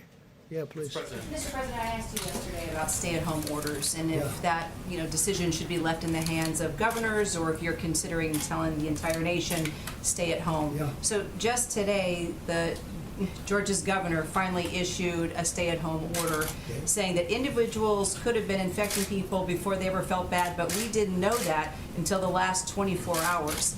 Is that ignorance, gross incompetence? He's a good governor, Brian Kemp. He's You've a been very having good. calls with these He's a governors. good governor, and he has to make his own decision on that. I let the states. I think we're about 85% positive on that. If you look, I think it's about 85% of the states have got to stay at home. Brian's a great governor. It's his decision. He made that decision. Ultimately, he decided to go along with it. And they're doing well, and the state's doing well in many respects. Yeah, go ahead, please. This is another question from a colleague who couldn't make it in today, from Emily Gooden at the Daily Mail.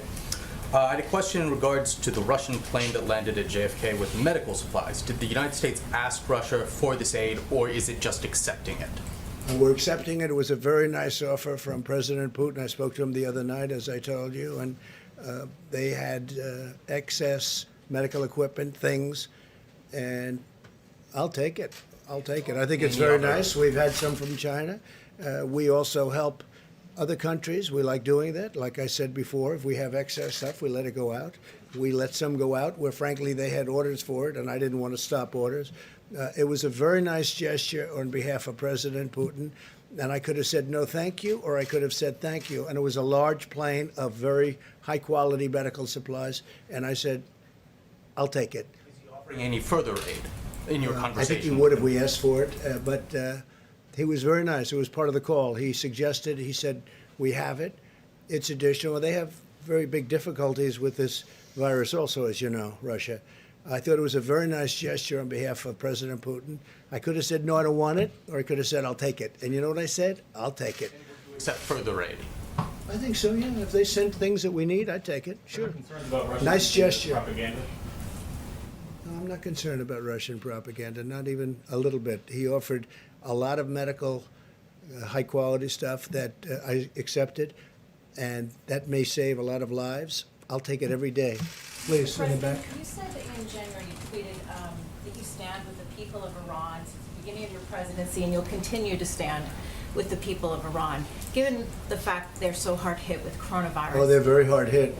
But They're would you very hard consider hit. In a lot of using- ways, they're hard hit. They're hit with their economy, with their military, and with obviously the virus. They're very hard hit. Would you consider easing sanctions to allow medical supplies to get in? Well, they haven't even asked us to do that.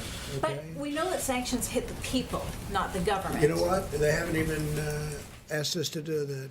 If they does want to the meet, person- would love to meet and would love to settle the whole thing out, but I doubt they'll be. So realistically, how does a person in Tehran pick up the phone and call you? I think they love America. I think the Iranians love America. I think they'd love to be free. I think they'd love to have just some of the things that we have. You know, I remember Iran many years ago. Friends of mine were always in Iran. They were doing real estate deals in Iran. They were building beautiful buildings all over Iran, apartment houses. They were very successful. And then one day that came to an end. But you know what? The people of Iran, they remember that. It was a long time ago, but not so long ago. And they remember it. And I'll tell you, they love America. They love what we stand for. And we're not looking for change. We're not looking for government takeover, government change. You know, this country's been through that many times. That doesn't work. People, do you encourage other countries who are maybe concerned about No, but what I running did, afoul what I of did is, you know, I sanctions put to- it out very publicly with respect to Iran. I said, if they need help with respect to the virus, we'd love to send. We have the greatest medical professionals in the world. We'd love What to send countries them are you over. encouraging, perhaps, to lend their support? Because there are many countries that I'm feel not encouraging or discouraging. They've been a very hostile country. They made a deal that President Obama should have never made. It was a short-term deal, giving them $150 billion, giving them $1.8 billion in cash.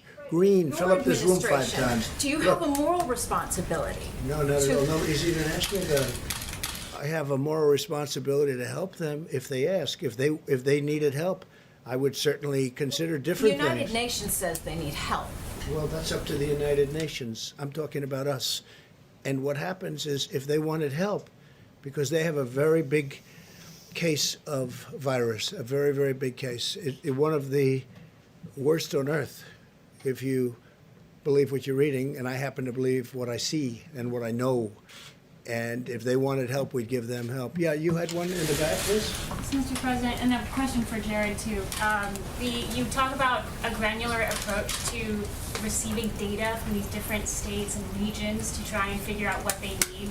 The President, you just enacted the DPA on ventilators and masks.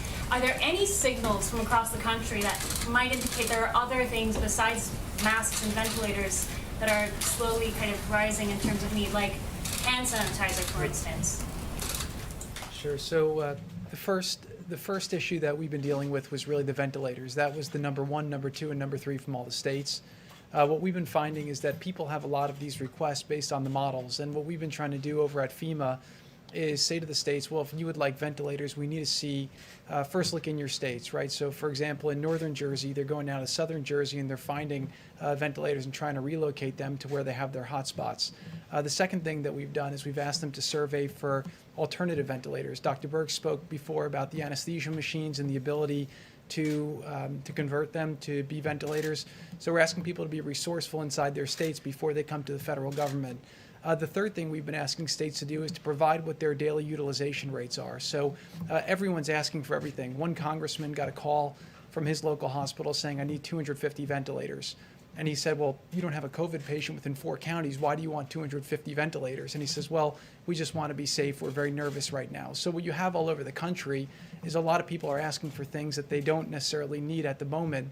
And the job of FEMA and Admiral Pavlovchek has been to try to make sure that we're getting the real data from the cities, from the states, that we can make real-time allocation decisions based on the data. And right now what's happening is a lot of the different cities and states are providing FEMA that information. We're talking to them daily. They're updating that information daily, and that's enabling the federal government to make much more informed decisions on where they position ventilators. You also have a situation where in some states, FEMA allocated ventilators to the states, and you have instances where in cities they're running out, but the state still has a stockpile. And the notion of the federal stockpile was it's supposed to be our stockpile. It's not supposed to be state stockpiles that they then use. So we're encouraging the states to make sure that they're assessing the needs, they're getting the data from their local local situations, and then trying to fill it with the supplies that we've given them. The same thing with the mask. So the N95 mask is actually an item that wasn't used as frequently in the medical profession before this. It was used mostly for diseases. So speaking to a lot of the doctors and hospital administrators, they would say they used actually a very low percentage of the N95 masks. What the president and the vice president were able to do with Congress was to get the waiver so that you could expand the pool, because a lot of the masks were used for the construction industry. So now there's a much bigger pool of masks in the country. There was a stockpile. They distributed that based on where they anticipated a lot of the need would go, but a lot of that still is stuck with the states, and it hasn't trickled down to the right places within the state. So I would just encourage you, when you have governors saying that the federal government hasn't given them what they need, I would just urge you to ask them, well, have you looked within your state to make sure that you haven't been able to find the resources? Unlike other countries, a lot of the medical system in America is a private. It's not a public government controlled. So you have to get the data from what's in their state, look at it in that way, and then make sure that they're being resourceful in a way to do that. And also ask them what their utilization percentage is, because if one governor is asking for more ventilators, and if the federal government sends them more than they need, the goal here is not to have ventilators sitting in a warehouse where you have another state where you have people who need them. So what we're trying to do is make informed, data-driven decisions, both on ventilators, masks, any other supply we can get, to make sure it's going to the people who need them. Jared, what triggered? I wonder if you could weigh in on the reports of which I'm sure you're aware, where unnamed White House officials have described your role as being something of running a shadow task force. How do you describe your role? How do you describe the qualifications you bring to your role? Yeah, I would just say very simply, look, the president asked the vice president to run the task force. The vice president asked me to assist. I've been serving really at the direction of the vice president. He's asked me to get involved in different projects. The vice president and I speak probably sometimes 5-10 times a day, but everything that I'm doing is at the direction of the vice president. If some people are talking to you, that means they're probably not informed as to what's going on, but I can assure you that I'm speaking with Dr. Birx, Dr. Fauci, the vice president, and the president multiple times a day to make sure that I'm accomplishing and focusing on the objectives that the vice president deems a priority. Jared, a follow-up on the Or ventilators they and the don't national exist. Or these stockpile. sources don't exist. They're fake sources. Okay. A lot of fake sources out there, they don't exist. I read about it for a long time. I've been reading. A lot of them are fake sources. They don't exist. Go ahead, please. Thank you, Mr. President. Jared, what triggers sending a ventilator from the national stockpile to a state? In other words, how sick does somebody have to be to get one of these national ventilators? Well, that's not the issue that's not the criteria. You have the states basically putting in their requests, and they're giving us their utilization percentages. So it's a very simple formula. The states should know how many ventilators they have in their states. And by the way, some governors you speak to are senators, and they don't know what's in their state. You know, some governors I'll speak to, and they'll know to the number how many ventilators they have in their state, because that's the first thing a good manager will do. What a lot of the voters are seeing now is that when you elect somebody to be a mayor or a governor or a president, you're trying to think about who will be a competent manager during the time of crisis. This is a time of crisis, and you're seeing certain people are better managers than others. So what I would say is that the way that the federal government's trying to allocate is they're trying to make sure, A, you have your data, right? Don't ask us for things when you don't know what you have in your own state. Just because you're scared, you ask your medical professionals, and they don't know. You have to take inventory of what you have in your own state, and then you have to be able to show that there's a real need. And so we pre-positioned a lot of things because most governors off the bat didn't know what they needed. But FEMA has a joint command with Admiral Polovchek, Admiral Giroir, and Pete Gaynor, where every couple hours when their requests come in, they evaluate the request, they all vote on the requests, and then if there's something that they want to elevate to the task force, they bring it to the vice president to make a recommendation. Chair, if I may, you might ask Deborah. We're literally tracking hospitalization cases on a daily basis, interacting with governors and health systems, and that informs our supply chain decisions. Yeah, I want to thank the health commissioners and all of them that have been sending hospital data in. I think it's really critical and important to all of us. New York City has been providing information, New Jersey, Connecticut, Rhode Island, and certainly Louisiana in these hotspots. And that allows us, we can see where they are with the rising number of cases, where they are in their curve, what can be predicted, and really ensuring that people get what they need as they need it. And so I think many of the governors now and the health commissioners have been, I had to use 20, I'm intubating 20 people a day now. I have enough for the next 3 days. If that doubles, we're seeing our hospitalization rates stabilizing, but we still think there will be this many more in the next days. That's the information that they then translate into providing the ventilators. So when you see the ventilator numbers going out, they're going out in 150s and 200s, because I think early on we sent a big bolus out, and then not all of them, even today, have been fully utilized. And so we want to make sure every state and every hotspot can be reassured that ventilators are there for them as they move through the curve. And I think to date, we've been able to do that. And I think that's what's important to me, is that people have what they need when they need it. And to date, people who have needed ventilators have been able to get on ventilators. And I think that's our goal with governors and with the mayors, to make sure that that continues to happen.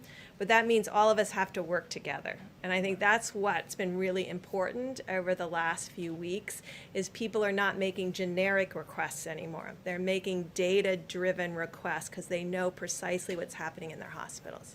Dr. Burks, when you were up here a little bit ago, you talked about the curve and what you're seeing, and you're concerned that people are not abiding by the social distancing guidelines. And you seemed in your voice to be quite concerned about that.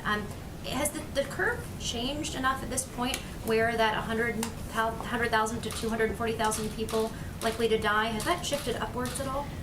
No, it's just when I look at so we're in week 2.2 in our guidelines. And I guess what I expected when the president put out guidelines that said, don't go to bars, don't be in groups more than 10 people. When we said that now over 16 days ago, that was serious. And then you could see what happened subsequently. And you can see the number of individuals who have been infected since then. Because the people we're seeing infected today and in hospitals today were infected after the guidelines went out. So that's what we're worried about. And we're worried about that we're still in this. And that's why the president extended it for 30 days. But we have to get out of this. We have to start seeing this. But Deborah, aren't you referring to just a few states? Because many of those states are dead flat. Yes. I mean, so Yes, it's there hard are to get- states it's hard that to are be- dead yeah. flat. But what changes the curve is a new Detroit, a new Chicago, a new New Orleans, a new Colorado. Those change the curves because it all of a sudden spikes with the number of new cases, because you have a certain projection of new cases and then a whole nother city comes on top where they're in their logarithmic phase. So those ones that I talked about that had test results greater than 13% positive, all of those states or all of those counties are in logarithmic phase. That means there are a lot of counties that aren't. And we're excited about those counties that have been testing and still finding quite flat. And hopefully maybe Sunday or so, or sometime this weekend, we can go through all the states and the curves again, so you can see where, the California and Washington are still steady. But we're watching very carefully, because we see that you can go from this to this very quickly. And this should not be happening any longer in new places if people are doing the social distancing, washing their hands, not getting together in large groups more than 10. Dr. Burks. But again, so I look at the graphs all the time. Yes. And you have many Yes. flatliners. I call them flatliners. I'm amazed at them. And you have a couple that are up. It's hard to blame the flatliners for not doing a good job. No, I don't want to say that. No, don't. No. Thank you, sir. I don't want, in fact, I want to praise the states that, and I think I want to be able to call them out and show you their graphs so you can see they've had steady small cases. They're testing. and they're doing a lot of testing, and their percent of test positives are under 5%. I mean, we have a whole group of states who are testing, and their positivity rate is under 5%. We know what it looks like on the logarithmic curve. You're in the 13%, then 15%, then 26%, and then 35%. That's what we're trying to prevent. And it's the metro areas that are absolutely crucial in this. And so if you're in a metro area, or you're in a small city, please make sure all of your friends and family are following the guidelines. That's the best thing we can do. Because I saw those pens going 5 minutes ago. They were thrilled. And the fact is, yes, we compare them to Italy, one place. But we have many places that are really doing great. And I think that's what Deborah meant. She didn't mean all of them. So when you write your story tomorrow, maybe you'll write it correctly. She was talking about one state, and another state is, you know, having a hard time. And they're closely associated. And by the way, the people are doing a very good job, including the people that live there.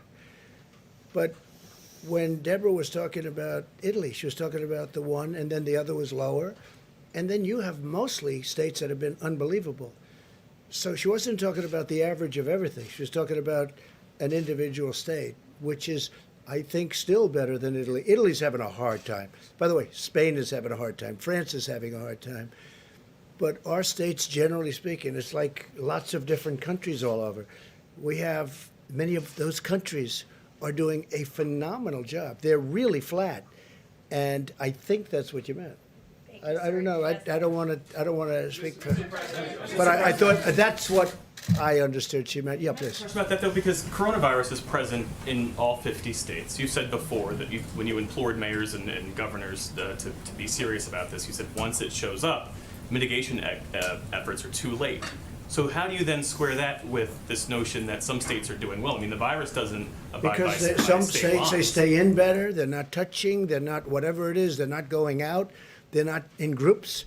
And some states are not probably as good, or for whatever reason, or they also live a lot closer. You know, New York is very dense. And, you know, California's pretty dense too, and they've got a very good record going so far. We hope it doesn't spike up, but it's very flat. We have states that are doing incredibly well. I mean, when I looked at some of them, I looked at some states that I would have thought maybe wouldn't have done as well, and they're really flatlined. Hope they stay that way. I hope they say that.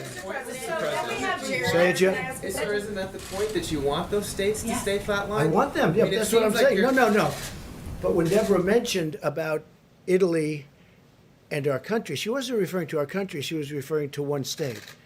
She's encouraging people to do a better job of following these social distancing measures. That's what I'm understanding. Okay, so my understanding, I'm going to let her say it, but I think that everybody would have to be thrilled with the way most states are doing. Thrilled. The flatline states that have almost no bump. I mean, I would think. Now, then you have others where, for whatever reason, they're higher. That's different. But you can't condemn people living in a flatliner with people living in something where there's the big bump or the bigger bump, or more akin to Italy, where they have some very unique problems. In all fairness to Italy, they have some very unique problems.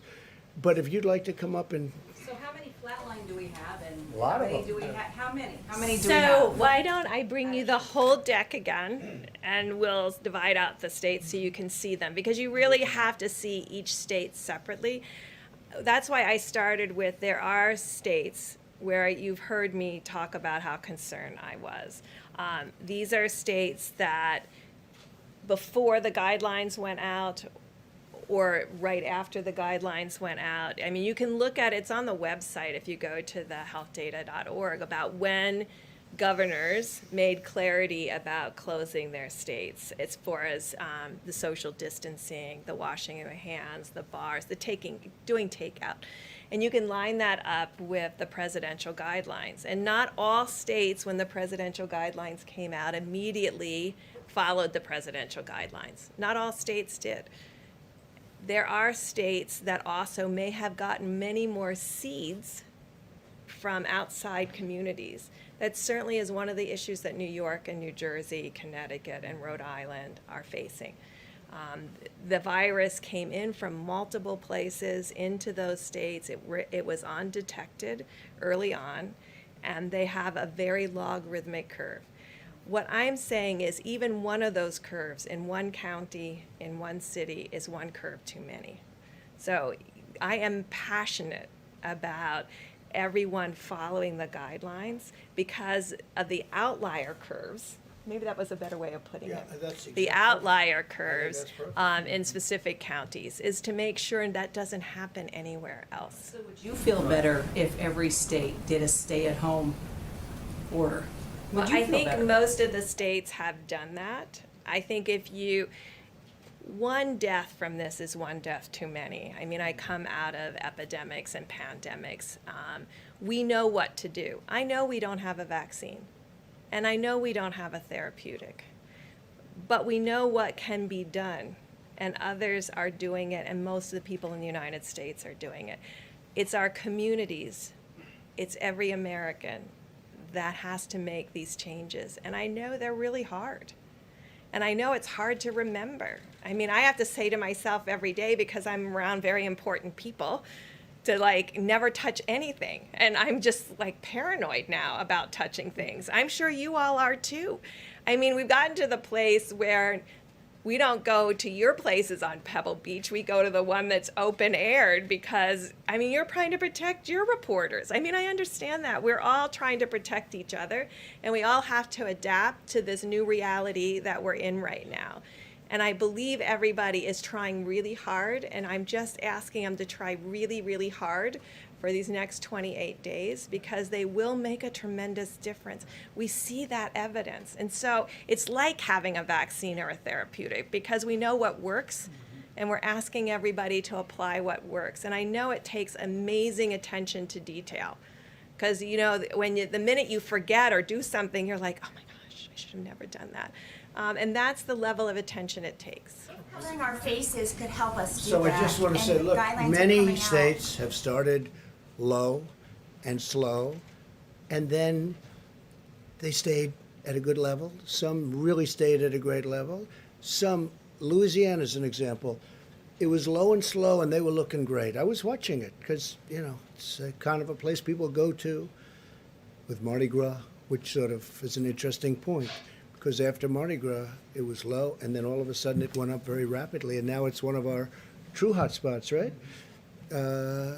Certain areas of Michigan, Detroit, looked like it was doing pretty good, and then all of a sudden it went up. So you have that too.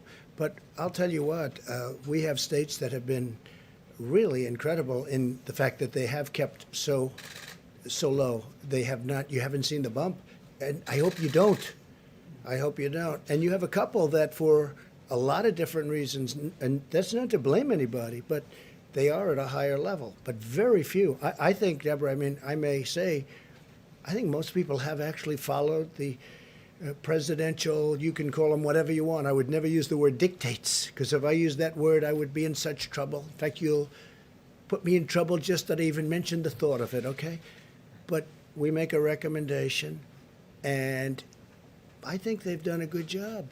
Maybe they started a little later, but maybe they're also more difficult states. But we've done, I think, on average, really phenomenally. As a country, I think we've done phenomenally. Because when you looked at that graph the other day, I don't know if you saw it, I assume you saw it, everybody in the world saw it, but you look at all those lines on the bottom, one color after another, all different, representing different states. It's all crowded at the bottom. And then you had two that were up, but you had, I don't know, almost every one of them was down low, very low. So there were a lot of people listening. And I just did want to clear, because I don't need headlines tomorrow, neither does the country. Because I don't want this country working so hard and then have press that is, in this case, maybe misinterpret something. Because I might have, when I heard it, I was surprised at first too, but I understood what Deborah meant. But I think it's very important, because I think it's very important for you to be accurate. One other thing, just a quick thing. So what I found is when governors call me, I mean, I think in every case they've always been so nice, so nice. And I've seen them and heard them say, thank you very much. You have done a great job, a fantastic job in one case. Thank you, thank you, thank you. Then I'll see the governor, usually of the opposite party, in almost all cases, except maybe one. But in almost all cases, They're very generous. They're very nice. They thank me. Everything's great. We're doing a great job. And then I'll see them on television, and it's like a different person. And I realize there are some people, because of politics, that if they say, we want 1,000 ventilators, and I'll say, no, Jim, I want to give you 5,000 ventilators.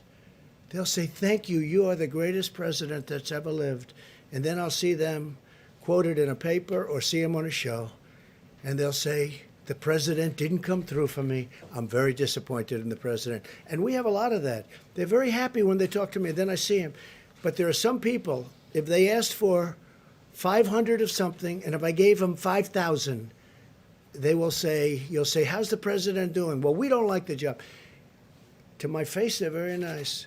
But then sometimes, I guess they assume I don't watch them or something, but I watch very closely.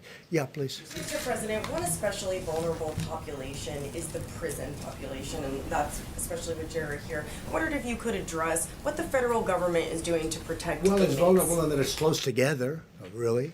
I can't tell you about age, but a lot of young people in prison.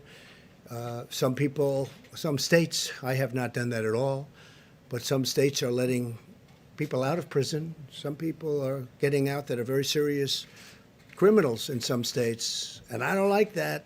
I don't like it, but it's a city or state thing in certain cases, as you know. I think maybe Philadelphia comes to mind.